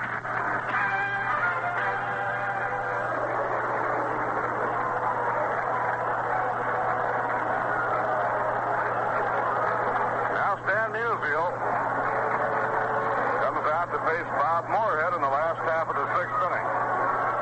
Stan leading the National League in batting with a .350 average. Stan appeared as a pinch hitter in the first game and got a base hit. In this game, Musial has drawn a walk and grounded out short to first. And of course, as all New York National League baseball fans recall, the last time the Cardinals were in New York in the 4-game series to Polo Grounds in the 4th and last game of the series, Stan hit 3 home runs in the one game. Marked the second time in his tremendous career that he's had 2 homers in one game, and he also had 4 home runs in 4 consecutive times at bat. Counting one in the first game that won it for the Redbirds, 3-2, a pitching duel between Ray Washburn and Craig Anderson, and then 3 in the second game, his first 3 times up. A broadcasting partner, Ralph Kiner, the only player to hit home runs 4 consecutive times at bat, more than one. So Musial gets a big hand as he comes on now to hit in the last of the 6th inning.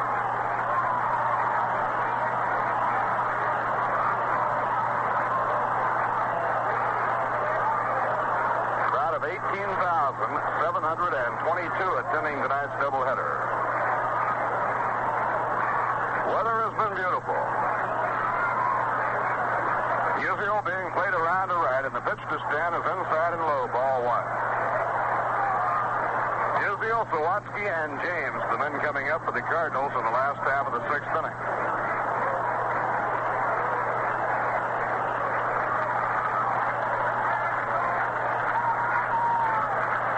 Here's the windup. In comes the pitch. A little bit high. It's ball two. 2 balls and no strikes. The big game is underway in Los Angeles. The Giants did not score against Johnny Padres in the first. Now the Dodgers will hit against Juan Marichal. Way outside, ball 3. Moorhead quickly behind on Musial, 3-0.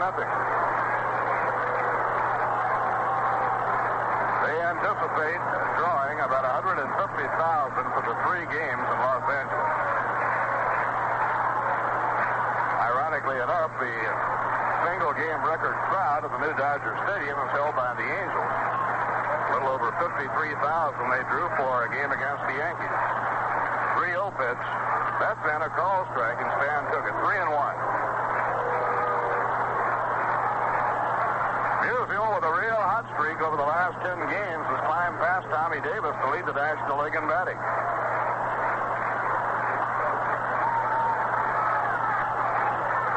Bob Moorhead pitching 3-1. Ball 4 outside, and Musial walked. So the Cardinals have the potential tying run on first. Nobody out in the last half of the sixth inning. Now Casey makes a sign down toward his bullpen. And we'll have some warm-up action underway with Ray Davialut starting to loosen up. Carl Sawatsky hit a hard line drive to center that popped out of Ashburn's glove for an error in the first and was thrown out by Rod Kanehl in the third inning. So Sawatsky 0 for 2 in the game. Husky left-hand batter, hitting at 274.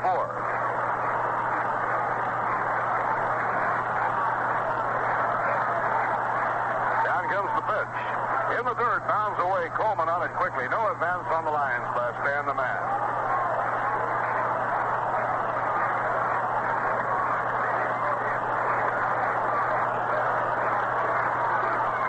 Charlie James, the right fielder, on deck, and then Ken Boyer, the third baseman.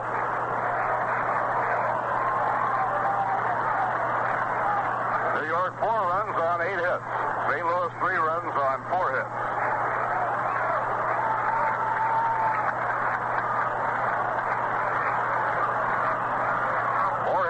Stretch. And his pitch to Sawatsky is up high, ball 2, 2-0. Managers will say that one of the main indications to them that a pitcher starts to get tired usually is when he starts to get wild high. His arm gets a little bit heavy, a little bit tired, and he doesn't have the leverage to get that ball down low, down around the knees. That's usually one of the very first things they'll watch for. Right now, Casey is perched right on top of the dugout, watching Moorhead very carefully.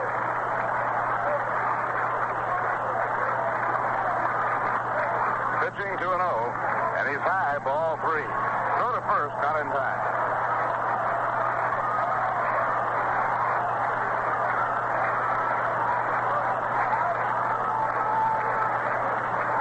Now Johnny Keane has Dal Maxville warming up in the bullpen in the event he wants to hit for Julio Gotay. Gotay batting 8th in the order. Moorhead has gone behind on Sawatsky, 3-0. Here's his pitch. Low, it's ball 4, and he walked him on 4 pitches.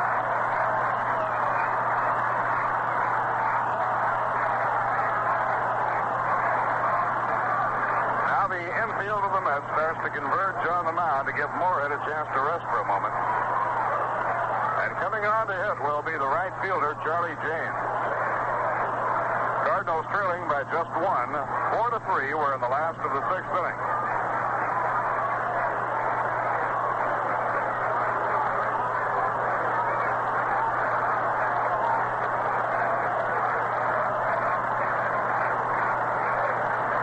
Bob Moorhead has now walked 4, struck out 3, allowed 3 runs, 4 hits. But now he has to dig himself out of a tough hole with runners on first and second, nobody out. We wait for a moment while the bat boy takes the soft baseball cap down to Carl Sawatsky and secures the batting helmet. Now the Mets are looking for the bunt.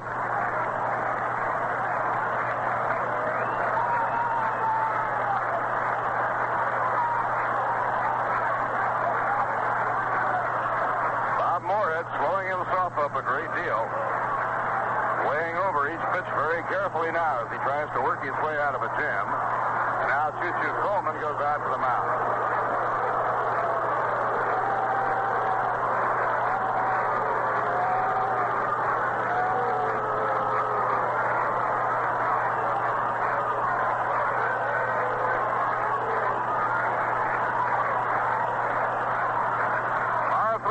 Moving up the line looking for the bunt. Davialut in the bullpen, and Moorhead steps off. He stepped off that time to be sure that Neal was back at fielding depth. In comes the pitch. He's around the bunt, a high inside pitch. He laid off of it. 1 ball and no strikes.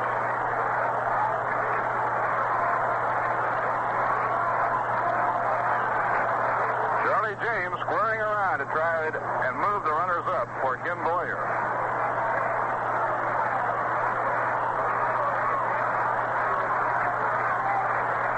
Comes the pitch. He's around the bunt and takes inside, ball 2. And so Casey calls time. Moorhead going behind on Charlie James, 2-0. Davialut warming up in the bullpen, and now the skipper of the Mets will move to the mound, and as he crosses the line, he glances down toward the bullpen where Ray Davialut is warming up.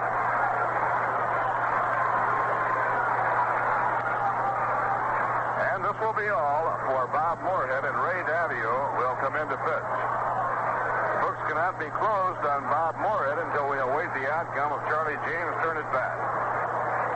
Folks, we hope you'll light up a Viceroy and find out what we mean when we say Viceroy's got the taste that's right. Now, while the pitching change is being made, Lindsay will bring you right up to date on all the scores of the other games. Bob, in the National League at Cincinnati, going to the bottom half of the 5th inning. Moorhead going behind on Charlie James, 2-0. Davialut warming up in the bullpen, and now the skipper of the Mets will move to the mound, and as he crosses the line, he glances down toward the bullpen where Ray Davialut is warming up.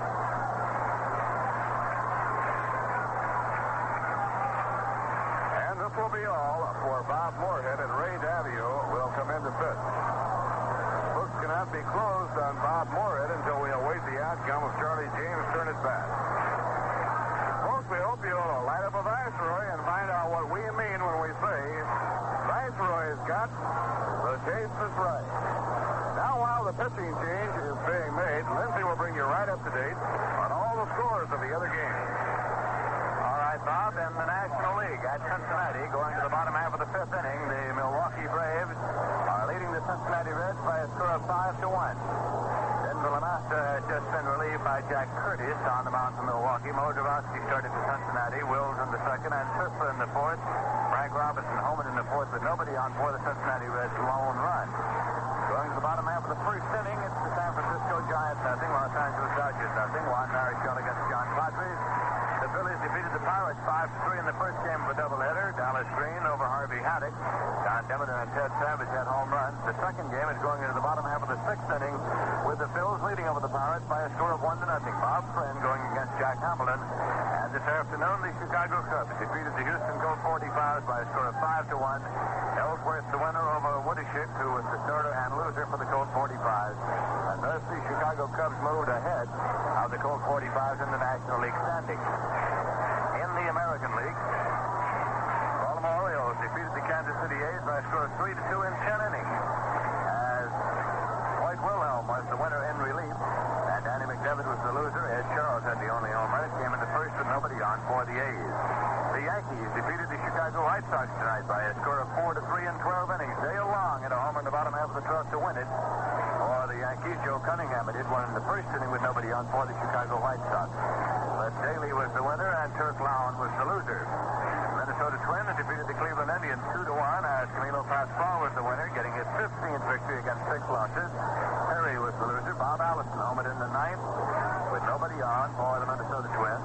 First game of a twilight doubleheader was won by the Washington Senators over the Boston Red Sox 11-2. And Stenhouse was the winner, and Mulcahy was the loser. That was the 10th win for Dave Stenhouse. And the second game is going to the top half of the 9th inning with the Washington Senators leading by a score of 14-0 over the Boston Red Sox.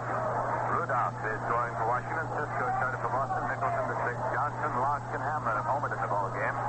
And in Detroit, going to the top of the 8th, it is the Los Angeles Angels 1, Detroit Tigers 1. Gerber against McGarry. Homers by Bilko and Cash. And once again, here is Bob Murphy. All right, Lindsay. Charlie James, the hitter, with a count of 2-0. Should he walk, the walk would be charged to Bob Moorhead.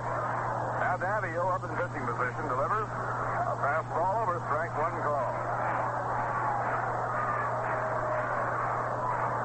Boyer, the on-deck batter, and then Gotay. Bobby Shands warming up in the bullpen to be ready should Johnny Keane need a pinch hitter for Larry Jackson. Mets lead 4-3, but the Cardinals with 2 men on, nobody out. He's around the bunt, tries and misses, strike 2. Now it's 2-2. On Charlie James, and let's see if they have him try to bunt the third strike.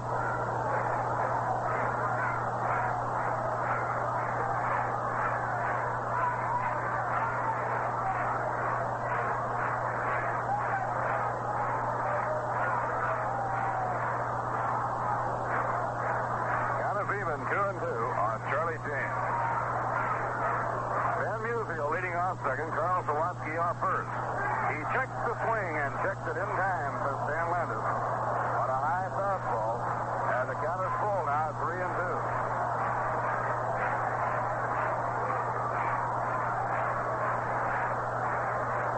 Ray Davialut had James fooled on that 2-2 delivery. He went after it, but held up just in the nick of time. Now it's 3-2, and let's keep an eye on the runner.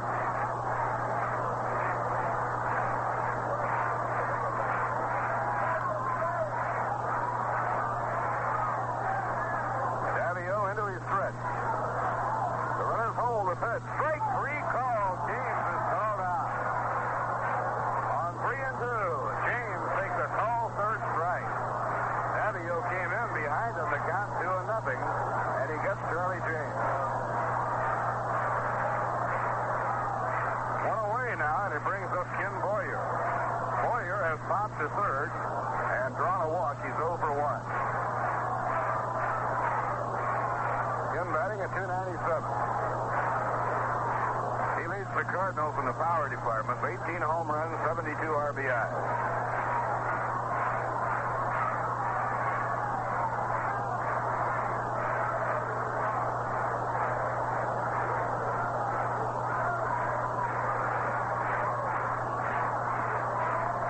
Now Davialut makes the 1-second stop. In comes his pitching it high. 1 ball and no strikes on Boyer.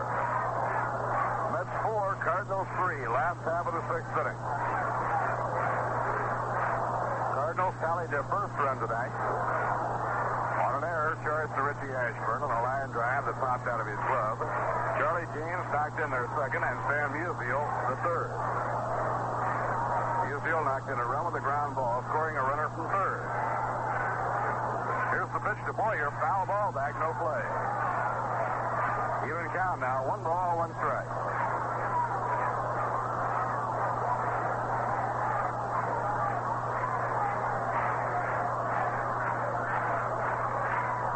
Shins, a little watch-fob left-hander, warming up in the bullpen for the St. Louis Cardinals. Ray Davialut this year has won 1 and lost 1. His first major league victory came at the expense of the Cardinals. He was the winning pitcher when Marv Throneberry hit that dramatic 2-run, 9th-inning home run on the Polo Grounds to beat the Redbirds. A high hop-up down the left field line. It may be hard to reach. Woodling over to the line. He's under it. Makes the catch near the line, 2 men down. Towering fly ball right down the left field line, retires Boyer. Now Julio Gotay is scheduled to hit, but here comes Red Shandy.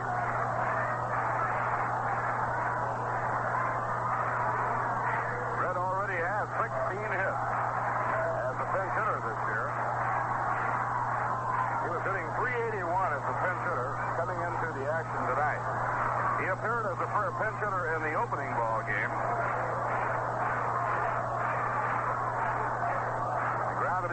double play, and it was a big one. The Mets made 3 double plays in the first game victory. They won it 1-0 on the shutout by Al Jackson. This time, Red is batting left-handed against Ray Davialut. Red hitting at 350 on the year and 381 as a pinch hitter. Looks like he's got quite a shot at the pinch hitting record. National League record is 22 hits for the year by Sam Leslie. Durable Days Philly set the Major League record just a couple of years ago for the Orioles with 24. Pitch to Shandies is up high. 1 ball and no strikes.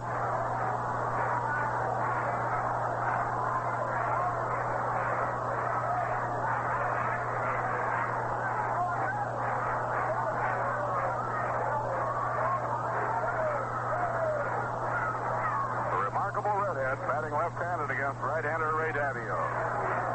Musial and Sawatsky take lead. Then comes the pitch. 2 high. It's ball 2. Davialut behind now on Shandies 2-0.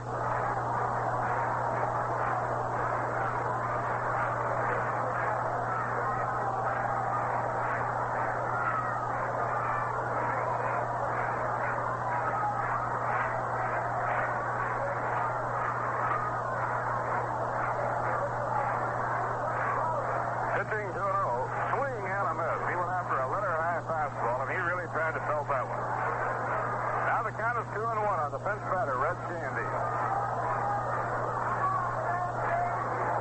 Johnny Keane sent the Red up to hit for Gotai in the first game, and then came in with Dow Maxwell defensively. Count 2-1 on Shandy. The pitch by Davialut. Ball 3 outside and high. Davialut has to be in the strike zone with this one or load the bases. Cardinals have Bobby Shans in the bullpen. His manager Johnny Keane elects to send up a hitter for Larry Jackson. The men on base right now, the responsibility of starting pitcher Bob Moorhead. He walked Musial and Sawatsky, got behind James 2-0, and then Davialut came in. Pitching 3-1. Foul ball back to the screen. Now the string is out. 3-2 on Red Shandy.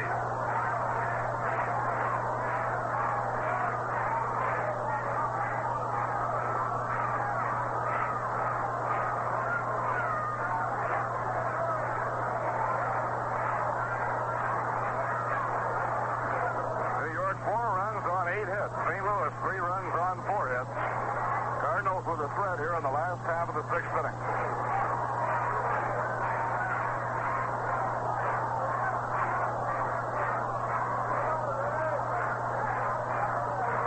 Up in pitching position. The runners will go. There they go. The pitch. He struck him out swinging. A blazing fastball by Davialut. He threw it by Red Shandies to strike out Shandies and retire the side. Well, there was a brilliant relief job by Davialut. He came in behind on the count to James. 2-0.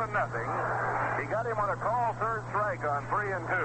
Eliminated Boyer on a fly ball to left and strikes out Shandies on 3-2 with the runners moving. No runs, no hits, no errors, 2 left on. Davialut gets credit for the entire inning. And now 6 innings complete. The score, the New York Mets 4 and the St. Louis Cardinals 3. So we'll be going along now to the 7th inning of what has been a real good doubleheader here in St. Louis. And to follow the action for you, here is Lindsey Nelson. All right, Bob Murphy. Starting pitcher Bob Moorhead of the Mets worked 5 innings in which he gave up 3 runs on 4 hits, struck out 1 and walked 4. The St. Louis Cardinals still going with Larry Jackson. The right-hander who started the game, and he is looking for his 10th victory of the season. Thus far, he has given up 4 runs on 8 hits. And he will be facing Felix Mantilla, Gene Woodling, and Marv Thornberry here. Why don't you light up a Viceroy and find out what we mean when we say Viceroy's got the taste that's right. The medical report on Elio Chacon, who was injured in the 7th inning of the first game, is that they have taken x-rays. They are negative. He has a mild tear of the lateral ligament of the right knee, and he'll be out a couple of days. Chacon was the base runner going into second. Started to slide, changed his mind, was going to take the turn, and that is when he sustained the injury. Here Here's Felix Mantilla.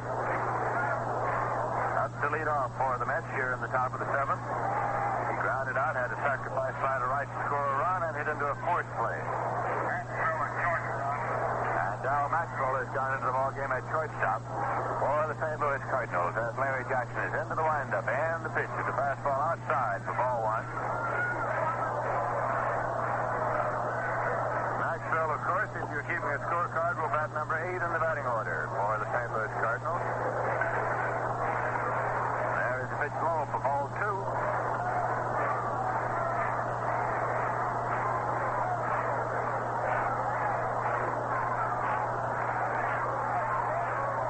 Jackson bending from the waist and looking in for a side. Carl Sawatsky has it now. Here's the windup and the pitch swung on and spells it fouled on the left field line. A long drive. A wallop into the stands down the left field corner.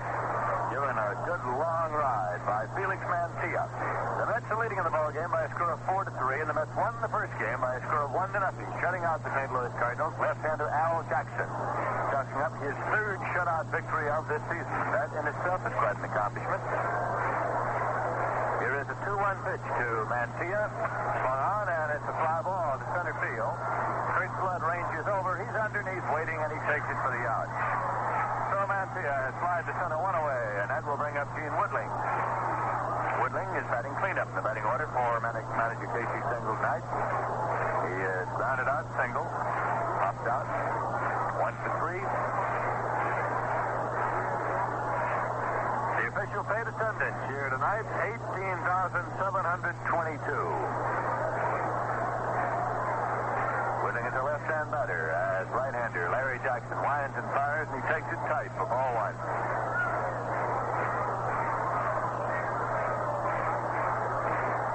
We'll be on the air tomorrow night on radio and television at 8:55 p.m. New York time with a single Saturday night game between the Mets and the Cardinals. There's a swing and a drive up the middle for a base hit for Gene Woodling. Kurt Flood is coming over, receives it, fires it back in. Woodling turns and holds at first with his second base hit of the evening. And Marv Thornberry is coming up.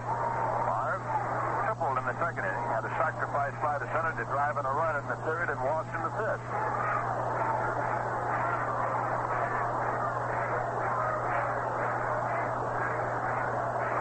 Right-hander Bob Miller is working in the bullpen now for the New York Mets. Here is the pitch to Thornberry, high and away for ball 1.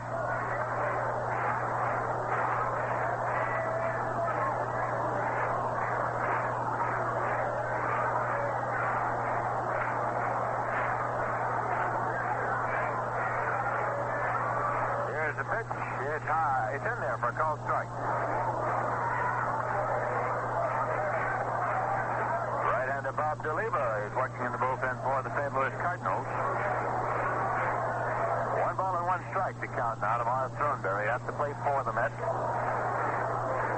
Larry Jackson checks, and now Thornberry steps out, and Carl Sawatsky is going out to the mound.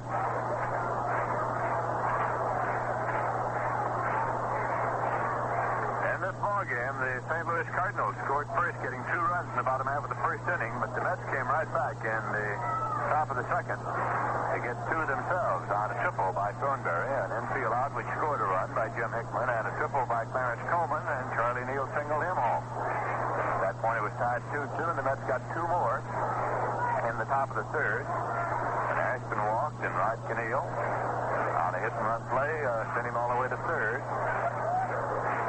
Now he's set to work again here. Here's the pitch swung on. It's a high fly ball to center field. That is sending Flood back in the warning track. He is at the wall, and he is waiting and takes it for the out. A long wallop out into right center field.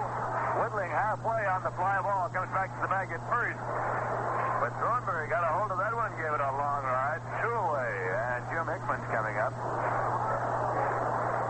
Top of the third, the Mets got their second base of run when Mantilla had a sacrifice fly to bring Ashburn home. And Gene Woodling singled. Sending Kanehl third, and Marv Thornberry had a sacrifice fly to bring in the second run. So Mets are leading here by a score of 4-3. Hickman swings and sends the ground ball to third. Ken Boyer has it placed to Javier at second for the fourth. To retire the side. So in the top of the seventh, the New York Mets got no runs on one hit, no errors, and one left. And at the end of 6 1/2 innings of play, the score is the New York Mets 4 and the St. Louis Cardinals 3.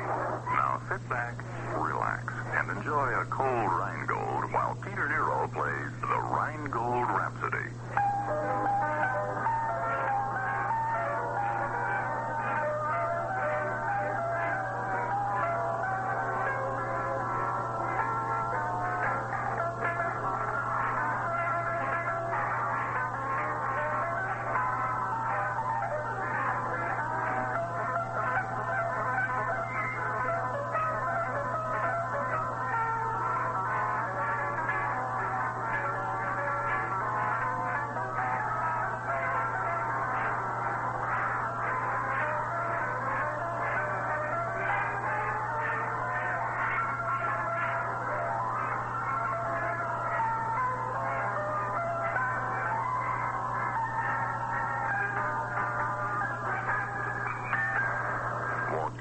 Extra dry Rheingold beer.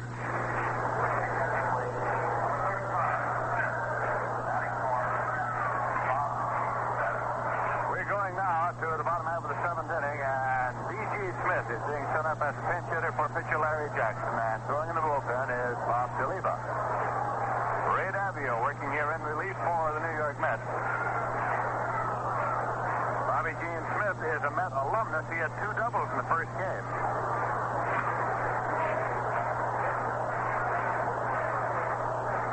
Daviault's pitch is in there for a called strike.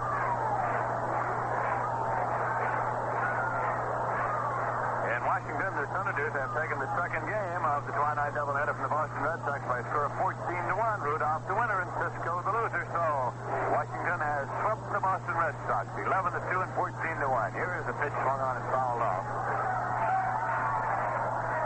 2 strike counts to B.G. Smith.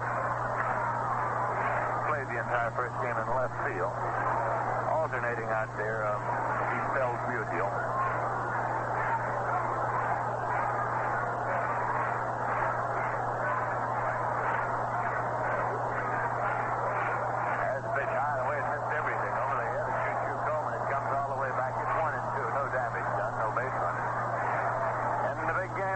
Stadium in Los Angeles in the bottom of the second. Mike Howard, who is wearing the baseball out for the Dodgers these days, hit a home run with 2 men on. The Dodgers still are batting, leading by a score of 3-0 in the bottom half of the second inning. Marichal for San Francisco, Padres for the Dodgers.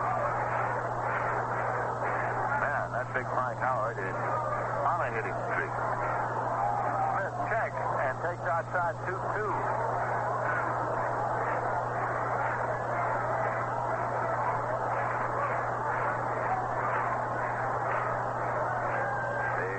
Playing him straight away.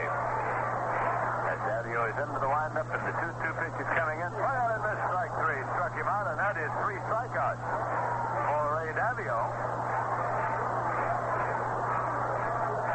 Nobody on, 1 man out, and leadoff man Julian Javier is coming up. And up 3 times without a hit in this ball game.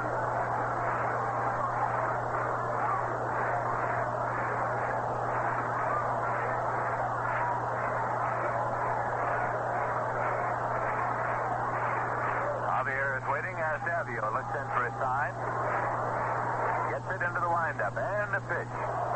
It's high for ball 1.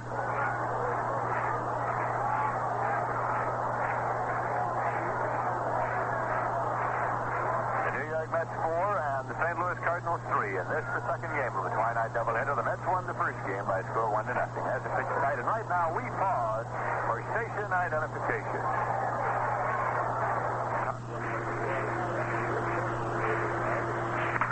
This is WGY Schenectady 810 on your radio dial, where the time is now 25 minutes before 12.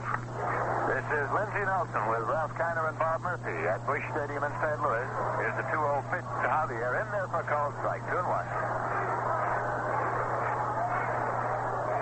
Dodgers are out in the bottom half of the second, and they got the 3 runs on the 3-run homer by Frank Hart. So going to the top of the third, it's the Dodgers 3 and the Giants nothing.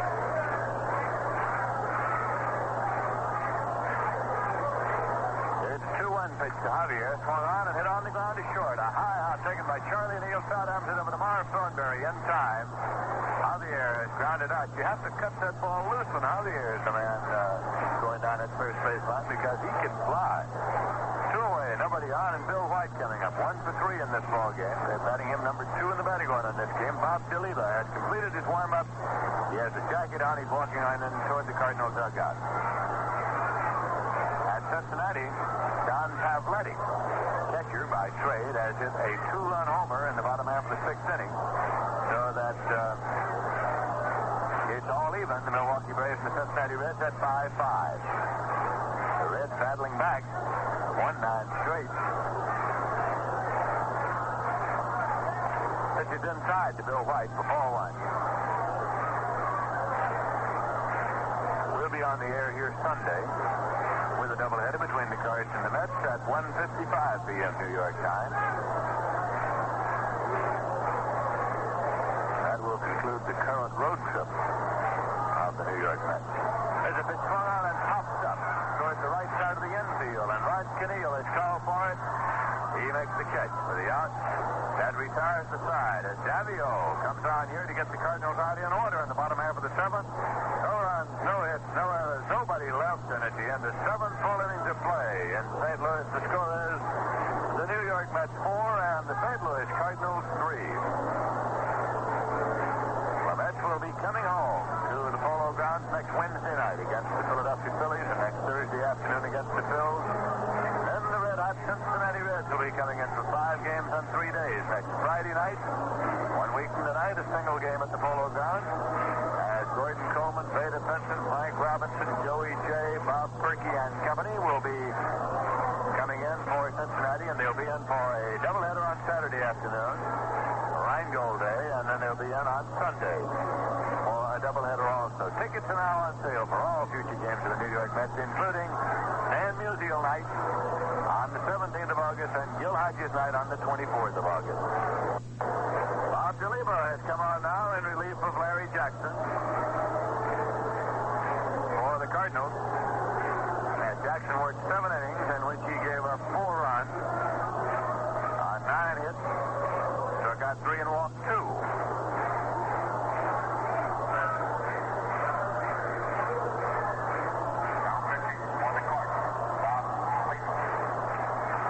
Leading off for the New York Mets is Clarence Choo-Choo Coleman. Here in the top half of the 8th inning, he tripled and later scored in the top of the 2nd. Rounded out the 1st and the 4th. Out to Javier at 2nd. A sharp line drive in the 6th. It's a swing and a ground ball, a little number right back to the mound. Taken by Duliba. He throws on to White in time. White is out, pitcher to first. 1 away, nobody on, and Charlie Neal coming up. Charlie Neal came in to replace Elio Chacon in the 7th inning. Of the first game, he came in as a pinch runner and stayed in the ballgame at shortstop at Chacon's position, and so Charlie Neal was started at short. And this is the 2nd game and has played the entire game there. Duliba with a wind up in the pitch. Swung on, it's a ground ball to the right of second base. Javier gets it, bobbles it once, throws on, but not in time. He beat it out. Javier dropped it and picked it up the 2nd time and played it on, and not in time to get Charlie Neal. It is an error on Javier.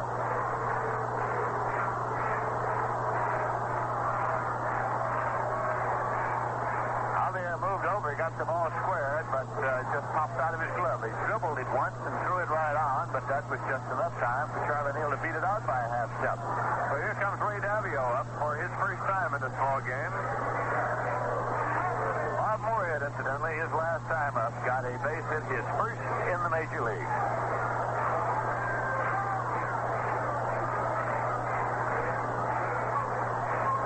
That's lead by a score of 4-3. Pitch in there for a call strike. Ken Moyer at 3rd came way in, about 40 feet from the plate. In anticipation of a bunt attempt by Davialut here with 1 man out.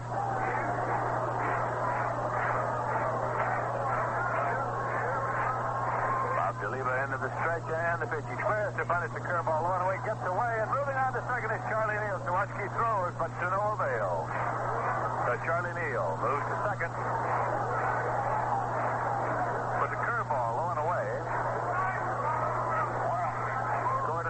pitch. So the effect of the attempted sacrifice has been achieved. Count is 1 ball and 1 strike to Davialut. Going to the bottom of the third at Dodger Stadium in Los Angeles. It's the Dodgers 3 and the Giants nothing. Fastball swung on, and it's a high fly ball to right. Taken way back there by James, and holding at second is Charlie Neal. No advance. Davialut got a hold of that one. Polaxed it way out there to the warning track. Where it's taken by James. 2-away. Charlie Neal still at second, and Richie Ashburn is coming up. Ashburn has been on base the last 3 times. Grounded out, walk, single, and walk. Johnny Keane getting the defense shifted now on Ashburn, and here's the pitch tied for ball 1. He is moving his shortstop Maxwell over into the hole, and he is moving Ken Boyer over near the line, and he is moving his center fielder Kurt Flood in and over toward left field.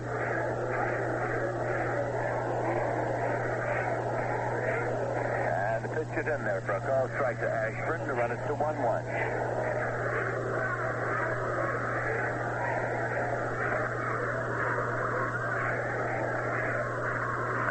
Cardinals 3 with the Mets batting here in the top half of the 8th inning.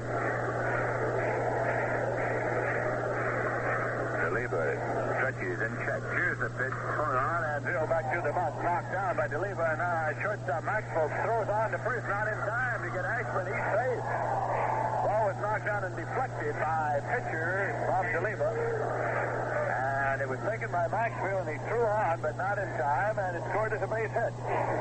Richie Ashburn, his second of this game, and he has been on base 4 consecutive times. Moving to third, of course, Charlie Neal. Their runners at first and third. And Rod Kanehl is coming up. Sawatsky has called time, and he's gone out to check with Duliba. Ray Washburn is still throwing in the bullpen for the Cardinals.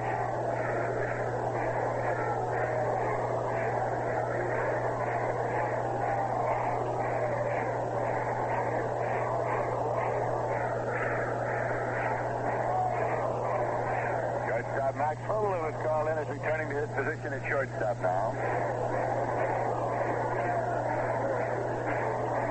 Sawatsky back behind the plate. Hot Rod Kanehl steps into the batter's box. Runners lead at first and third. The pitch is on the way. Swung on at the ground ball, going through the hole into right field for a base hit. Charlie Neal has come on to score, and Ashburn moves to second base.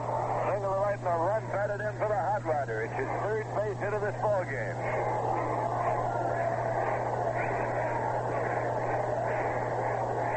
Now lead by a score of 5-3 in this game.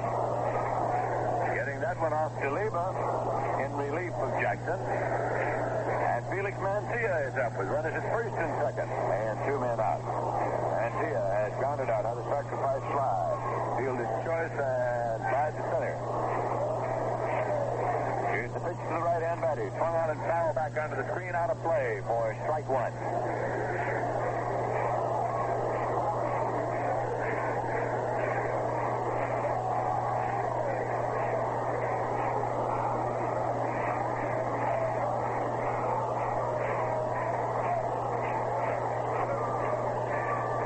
Lead first and second. Pitch is on the way, and it's outside for ball 1-1. Mantilla with Gene Woodling next up for the Mets.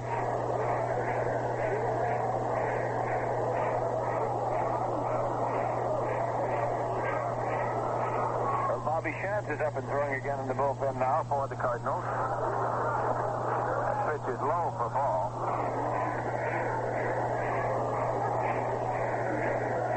Hook is scheduled to pitch tomorrow night for the New York Mets, and either Ray Sadecki or Don Ferresi is nominated for the St. Louis Cardinals.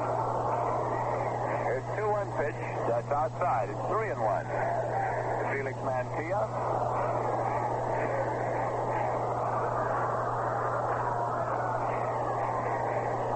Getting a sign from Salahimas, the coach at third. The sign man.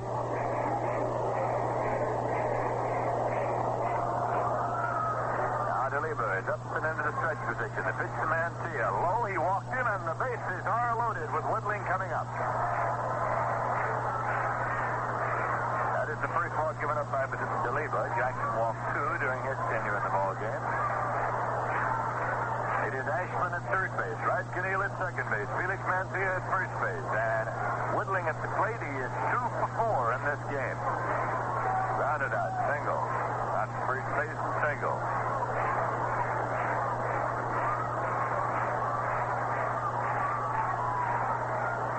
The Mets lead 5-3 with 1 run in here in the top of the 8th. Pitch to Whittling is in there for a call, strike 1. Stan Landis is the umpire behind the plate.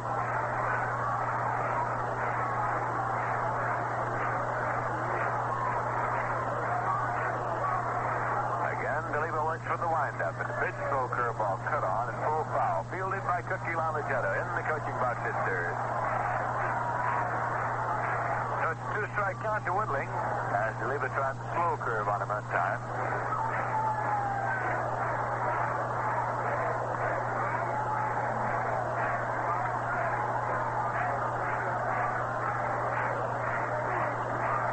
Looking in for his side from Sawatsky. Has it. Works with the windup, and the pitch is low and inside. It has Sawatsky down in the dirt digging it up, but he got it, and it's 1-2.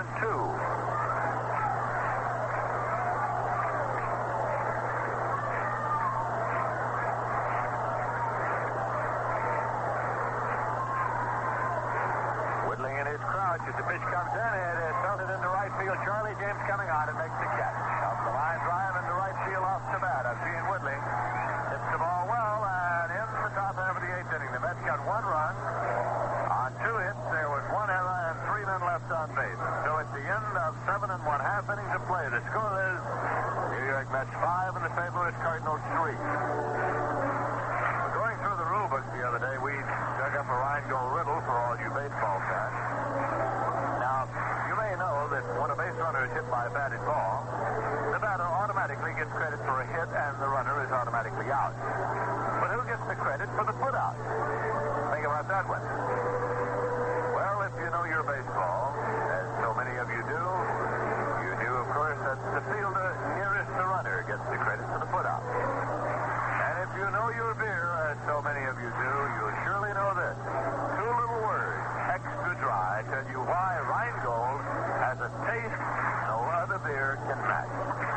They tell you that Rheingold is brewed the long, slow, costly way for a taste that's brisk and bright, clean, clear through. But why not find that out for yourself? Enjoy a cool, refreshing glass of Rheingold Extra Dry tonight, along with the game. Here is a defensive change for the New York Mets. It is Joe Christopher in left field in place of Gene Whittling. Casey Stengel made the same defensive change in the first game, replacing Frank Thomas with Joe Christopher.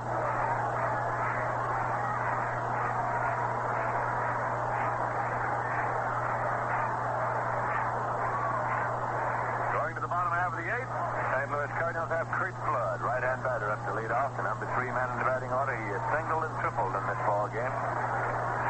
Facing Ray Davialut, who is working in relief of Bob Moorhead. Into the windup, and the pitch is high and away for ball 1.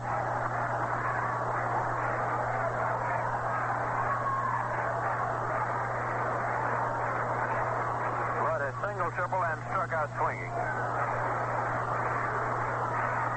Fastball is in there for a called strike. It's 1-1.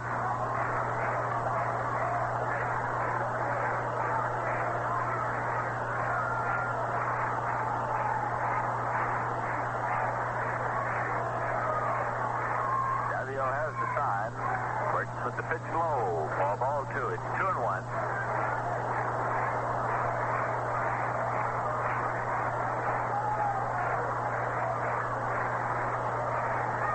The New York Mets open the season against the St. Louis Cardinals right here in this ballpark. Here's a pitch swung on, and it's got it over the head of Felix Mancia into left field for a base hit. Christopher's up with it, relays it in. Well, Ralph Kanehl was telling you earlier this evening about the Alabaster infield here at Busch Stadium. Almost called it Busch Park, and that time the ground ball bounded over the head of Mancia to give the Cardinals a base runner on the base hit, and Stan Musial is at the plate representing tying run at the plate. Musial is walked, rounded out to driving a run, and walked in this ball game. He had a pinch single in the first game in his only appearance.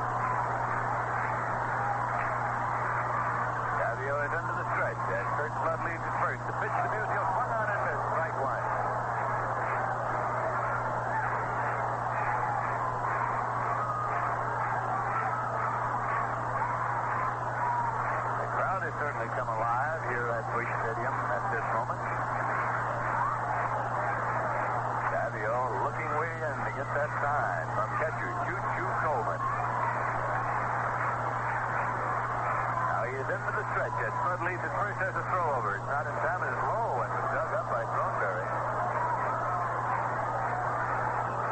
Bill Hunter is throwing in the bullpen for the New York Mets. Left-hander, Bill Hunter.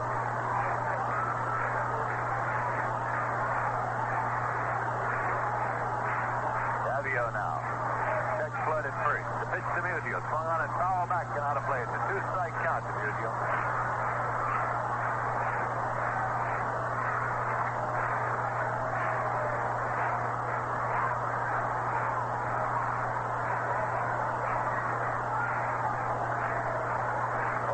Out in front of the plate a few steps before tossing the ball on out to Ray Davialut.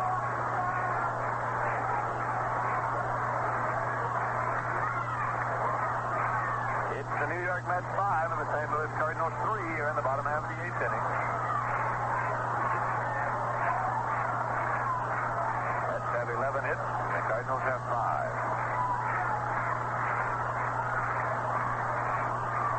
The pitch to Musial. Swung on and goes it deep to center. Going back is Ashburn, and he is there, and he makes the catch for the out. Halfway on the fly ball, Kurt Flood returns the bag at first. So Musial is flied out to center field. And that brings up Carl Sawatsky, the catcher. Down on an error. Grounded out second to first and walked. The 2 runs scored by the Cardinals in the bottom of the first were unearned. 2 men out, 2 men on. Sawatsky hit a line drive to center that Ashburn got to and got his glove on, but then dropped. And he scored as an error on Ashburn. And then Charlie James came up, driving a run. 1 run scored on the play by Sawatsky, and so they got the 2 runs unearned.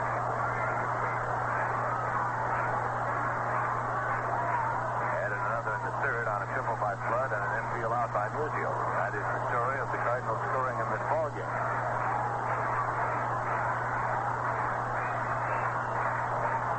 Throw over, and Kurt Flood gets back safely.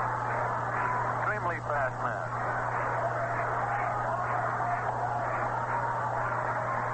Pitch to Sawatsky. The left-hand batter takes it inside for ball 1. Top half of the 4th inning at Dodger Stadium in Los Angeles. It is the Los Angeles Dodgers 3 and the San Francisco Giants nothing. Juan Marichal for the Giants, Johnny Padres for the Dodgers, Frank Howard homered in the second with 2 men on to account for the 3 Dodger runs. The big series opening up. Flood leads off the bag at first base. Here's the pitch to Sawatsky, high and away for a ball. It's 2-0. In Detroit, the Detroit Tigers have scored 3 runs in the bottom half of the 9th inning to defeat the Los Angeles Angels 4-3. For Detroit, 4 runs, 9 hits, no errors. For the Angels, 3 runs, 6 hits, and 2 errors. The winning pitcher, Hank Gary, who went all the way. And the losers, Dean Chance, who finished up for the Angels.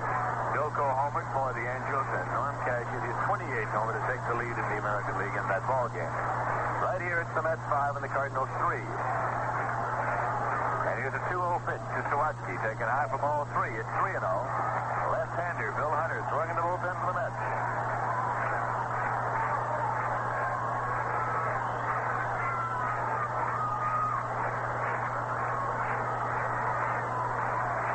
Ray Davialut has gone out 3-0 on Sawatsky.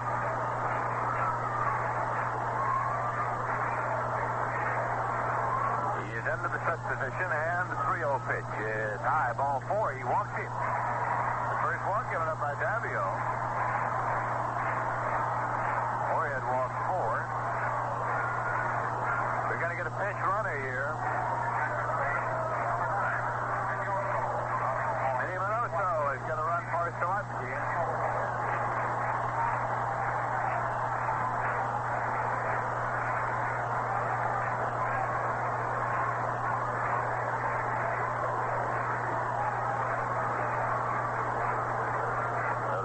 Have good speed on the bases with Kurt Flood at first and Kurt Flood at second and Minnie Minoso at first.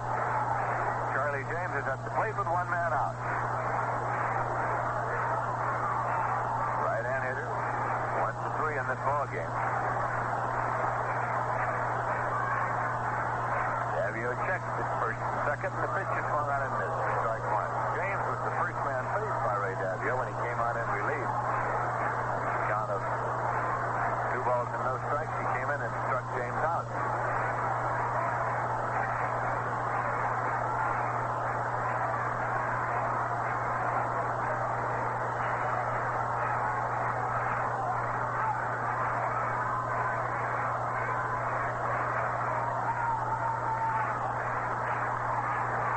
Again, checks and deals. Swings and a miss. 2-strike count.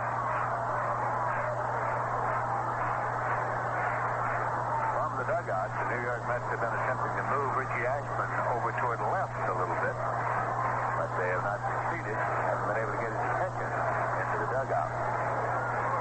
He's playing James absolutely straight away.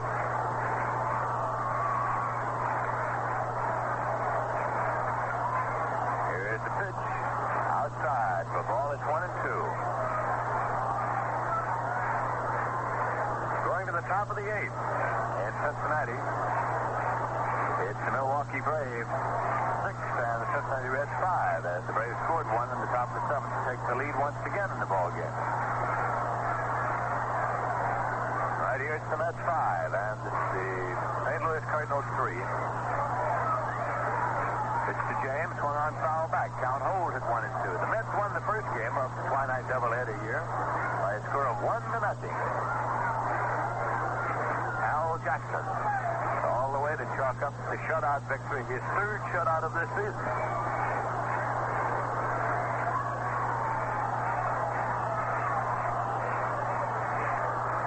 Davialut takes a moment here to go to the roster bag.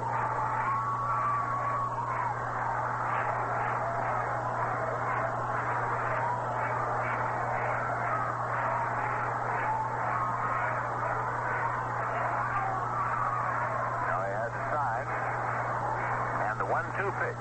Swung on and foul back. Count holds at 1-2. Right now, in order to allow our stations to identify themselves, we pause for station identification. You're tuned to WGY Schenectady, your New York Mets station. The time, 1 minute past 12 midnight.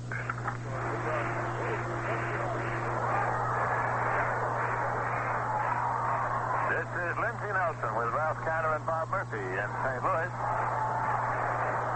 James is waiting for the 1-2 pitch. It's on the way, swung on, and as it drops to deep left field, over the head of Christopher, and he's up and into the stands for a home run. A home run by Charlie Kanehl. That puts the Cardinals out in front by a score of 6-5. A 3-run homer.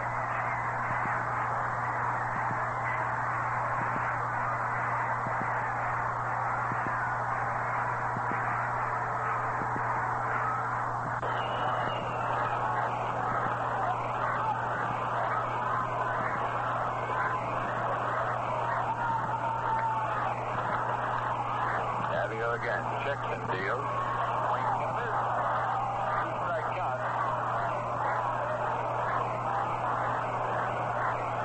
From the dugout, the New York Mets have been attempting to move Richie Ashburn over toward the left a little bit, but they have not succeeded. Haven't been able to get his attention into the dugout. He's playing James absolutely straight away.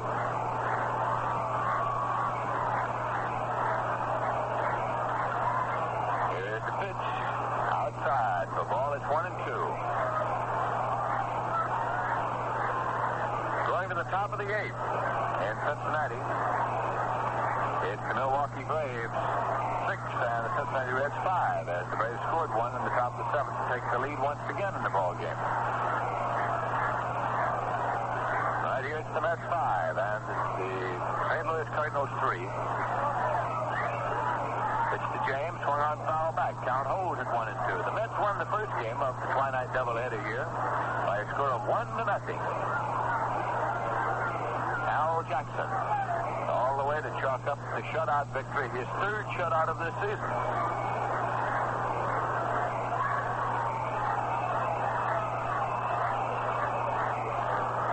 Davialut takes a moment here to go to the rosin bag.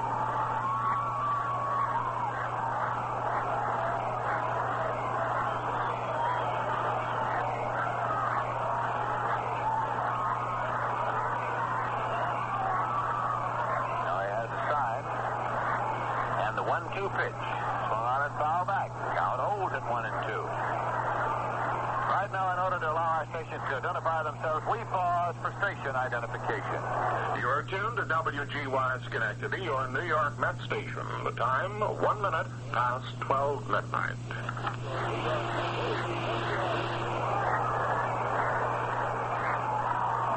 This is Lindsey Nelson with Ralph Canner and Bob Murphy in St. Louis.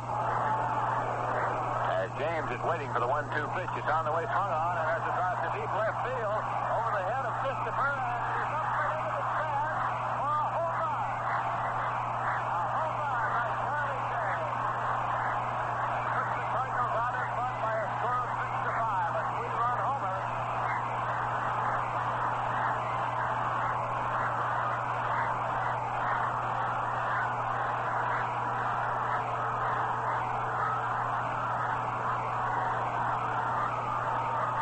That was a rising line drive, and Christopher took about 2 steps in, and it sailed over his head and into the left field stand. A 3-run homer that gives the Cardinals the lead here by a score of 6-5.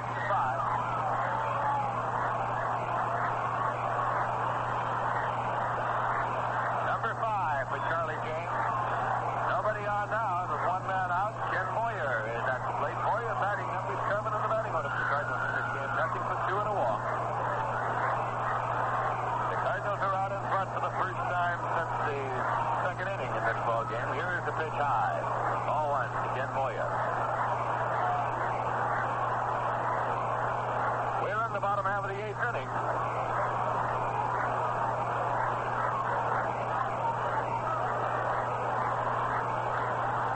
Davialut pitch to Moyer. Swung on and goes deep to left field. This is sending Christopher back to the warning track.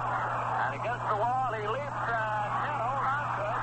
Moyer is on to second, headed for third. And he is holding up at third base. Christopher leaped up against the wall, held on to it for a moment. And now he is coming in to talk to umpire Mel Steiner. And Dusty Vargas is talking to Johnny Keane as Christopher Darvish is contending that he dropped the ball trying to get it out of the glove after having made the catch. Dan Landis, the umpire, behind the plate now, is coming over and he's sending Moyer back to second base. And the contention now is that a fan leaned over and touched the ball also. And that is the ruling of umpire Landis as he is sending Moyer back to second. It's being ruled a double because of the interference by the fan. So Moyer goes back to second and will be credited with the double. Casey Stengel is at the mound. Check with Davialut. One man out for the Cardinals, batting in the bottom of the 8th. Darryl Maxwell is due up next.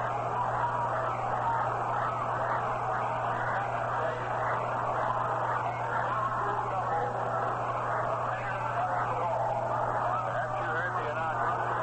A ground rule double. Dan touched the ball out in the bleacher area.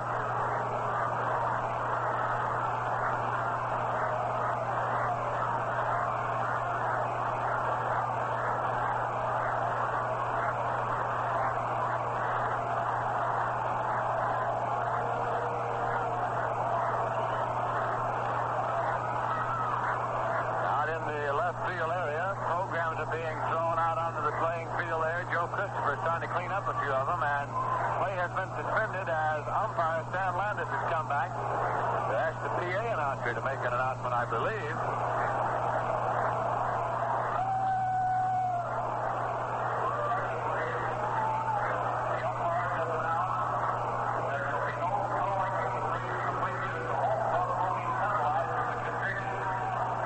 The announcement made that if the throwing of debris continues on the playing field, the home club will be penalized. Davialut continues to throw to warm up here. New programs continue to sail on the field down in the left field corner. And Al Maxwell steps up. Maxwell's up for his first time in this ball game.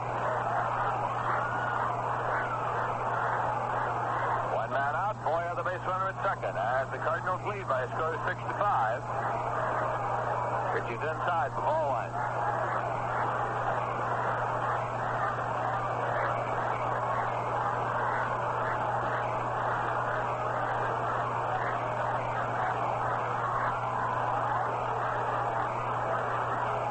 There's a pitch in there for a called strike.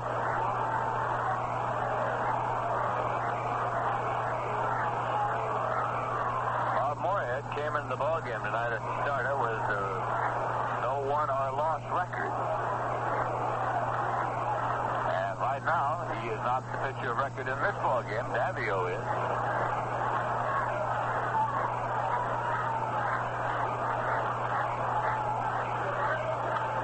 It's swinging a ground ball at third, taken by Mantilla on a short up, and he fires on over in time for the out, no at bat. Felix Mantilla making a nice play on the ground ball at third.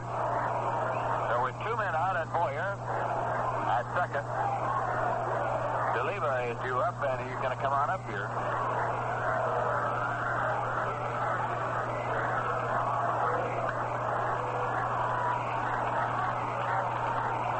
Duliba's up for his first time in the game.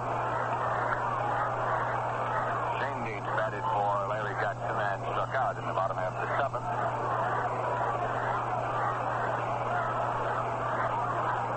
Davialut into the stretch, checks the runner. The pitch to the plate, swung on and missed. Strike one.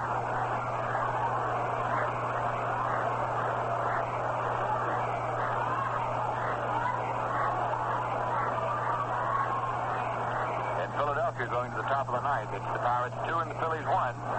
Second game. Phils won the first game 5-3. Pitch to Duliba. It's a call, strike 2. 0-2.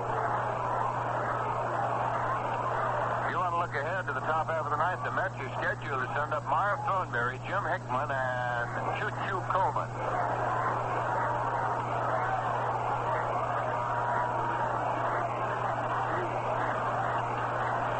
Two strike count to Duliba at the plate with 2 men out.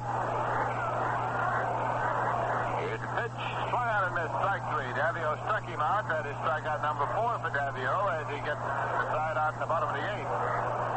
Cardinals got 3 runs on 3 hits. No errors and 1 left. So at the end of 8 full innings of play, the score is the St. Louis Cardinals 6 and the New York Mets 5. Jim Schaefer is the catcher in the ballgame now for the St. Louis Cardinals. Mets will be sending up Marv Thornberry to lead off here as they trail by 1 run. Top half of the 9th inning.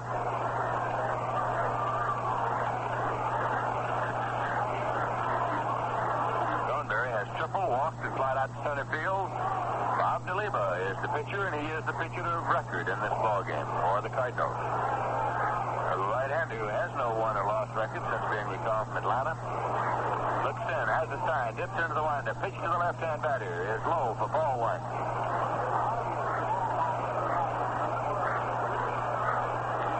Three-run homer by Charlie James did the damage as far as Mets were concerned. It was damage for the Cardinals and put them out in front, 6-5. Pitch is called strike to Thornberry.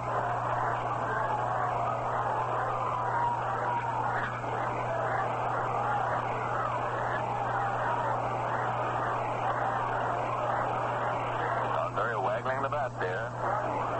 In the batter's box, waiting for the 1-1 pitch. Swung on and popped up. Out toward the bag at second. Second baseman Javier calls, and he makes the catch for the out. 1 away, nobody on, and Jim Hickman's coming up for the Mets. And an infield out to drive in a run in the top of the second. Nothing for 4 in the ball game.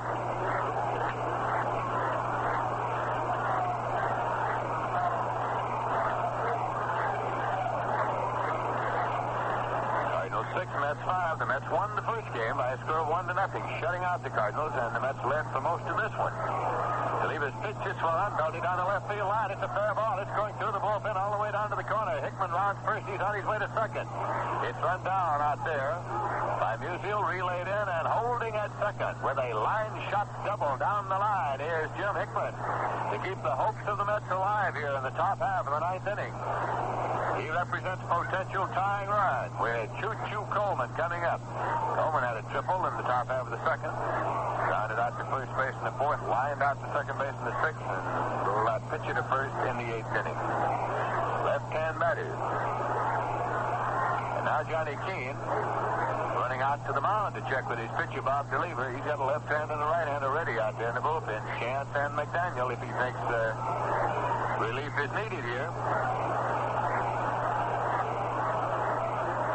And he's going to go to the bullpen.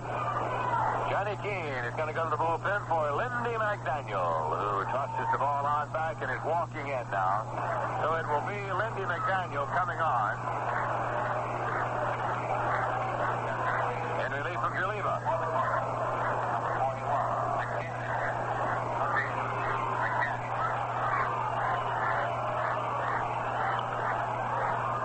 And as McDaniel is coming on here, we'll take a look at scores. Going to bottom half of the eighth inning, it is the Milwaukee Braves 7 and the Cincinnati Reds 5. Right now it's Raymond against Brosnan. Robinson homered in the fourth with nobody on Cincinnati, and Don Pavletic homered in the sixth with one on for the Cincinnati Reds. Going to the bottom half of the fifth inning, the Dodgers are still leading the Giants by a score of 3-0. Marichal against Padres. Frank Howard's 3-run homer in the bottom of the second, providing all the scoring action. The Phils defeated the Pirates 5-3 in the first game. Green over Haddock. Second game is going to the bottom half of the ninth inning with the Pirates leading by a score of 4-1. It's Faith against Smith right now. And this afternoon, the Cubs defeated the Colt 45s 5-1. The American League, the Baltimore Orioles defeated the Kansas City A's by a score of 3-2. Wilhelm over McDevitt. The New York Yankees defeated the Chicago White Sox in 12 innings, 4-3. A bottom of the 12th homer by Dale Long won it. Daly was the winning pitcher, Turk Lown the loser. The Minnesota Twins defeated the Cleveland Indians 2-1. As Pasquale got his 15th victory. First game of the Twilight, the Washington Senators defeated the Boston Red Sox 11-2. Stenhouse over Monbouquet. Stenhouse getting his 10th victory. Second game taken by Washington 14-1. Rudolph over Cisco. So the Senators swept the Red Sox. And the Detroit Tigers scored 3 runs in the bottom of the ninth to defeat the Los Angeles Angels 4-3. Hanky Gary all the way for the win, and Dean Chancelusa in relief. Norm Cash hit his 28th home run of the season to take the lead in the American League in that department. Now a pinch hitter in this ball game. Ed Bouchee is being set up. Ed Bouchee is batting here for Clarence Coleman with one man out and Jim Hickman at second, and the Cardinals leading by a score of 6-5. Lindy McDaniel in his 39th appearance of this season. Pitch. Well, it's a ground ball to the right side, fielded deep. And thrown on to McDaniel, covering first in time as it moved Hickman to third. Bill White is scrambling a little bit on the ground ball. Came up with it and threw it on to McDaniel in time to get Ed Bouchee. And now Frank Thomas is going to come up here to bat for Charlie Neal. And again, Johnny Keane comes out of the dugout and goes to the mound.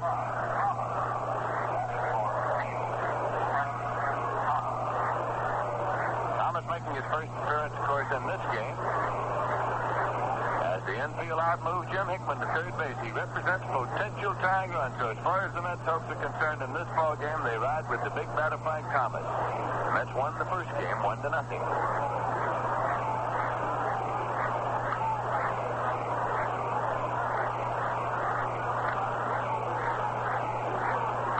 Mets have out hit the Cardinals 12-7 in this ball game.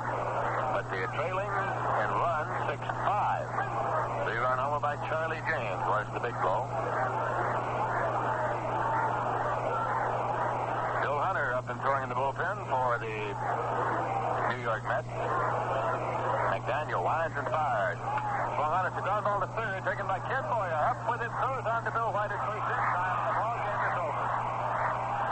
Frank Thomas has grounded out from third to first from Boyer to Bill White to end the ball game as McDaniel has come on to save this ball game for Duliba.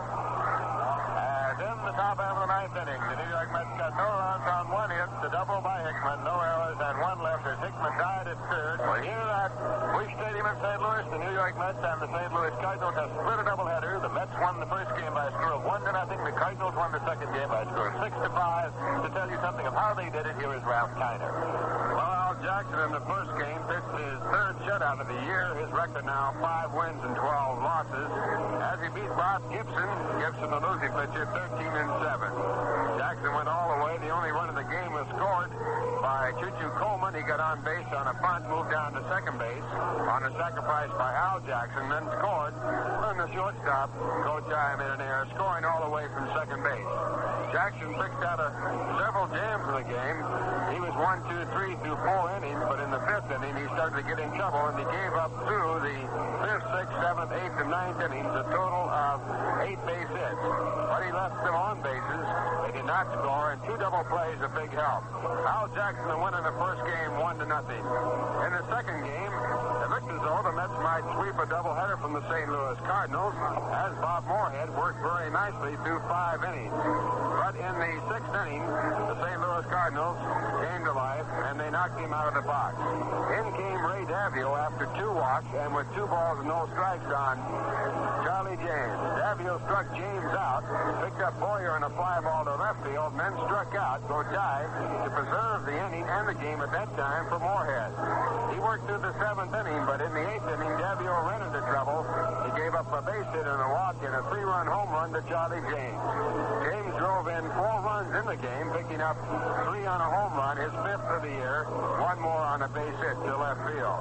The Cardinals 6 runs, 7 hits, 1 error. They left 6 men on base. The Mets 5 runs, 12 hits, 1 error. They left 6 on. The winning pitcher, Bob Duliba, who needed help from Lindy McDaniel in the 9th inning. Jim Hickman doubled down the left field line with 1 man out to put the tying run on at second base. McDaniel came in. He picked up Bouchee in a ground ball to first, then got Thomas on a hard smash to the third baseman Boyer, who made the play at first base. The winning pitcher, Bob Duliba, his record 1 win and no losses. So that's the story of the first 2 games. The Cardinals winning the second game 6-5 to gain a split. They now have a record of 6 wins and 3 losses with the Mets, and here at St. Louis their record is 2 wins and 1 loss. This broadcast came to you through the courtesy of the Liebman Breweries, Brooklyn, New York, and the Brown and Williamson Tobacco Corporation. Right now I'd like to remind you to enjoy fine, cold Rheingold. Rheingold Extra Dry. Those 2 little words, extra dry, tell you why Rheingold is preferred by more New Yorkers than any other beer. Enjoy an ice cold glass of good Rheingold Extra Dry. Now this is Ralph Kiner saying so long for Lindsey Nelson, Bob Murphy, for our statistician Joe McDonald, our engineer Harry Hale, our producer Joe Gallagher, and for Viceroy. Viceroy's not too strong, not too light. Viceroy's got the taste that's right. That's right. Once again, the Mets split a doubleheader, winning the first game 1-0 behind Al Jackson, his 3rd shutout. They lost the second game by a score of 6-5 to the Cards. So long, everybody. This is the New York Mets Baseball Network.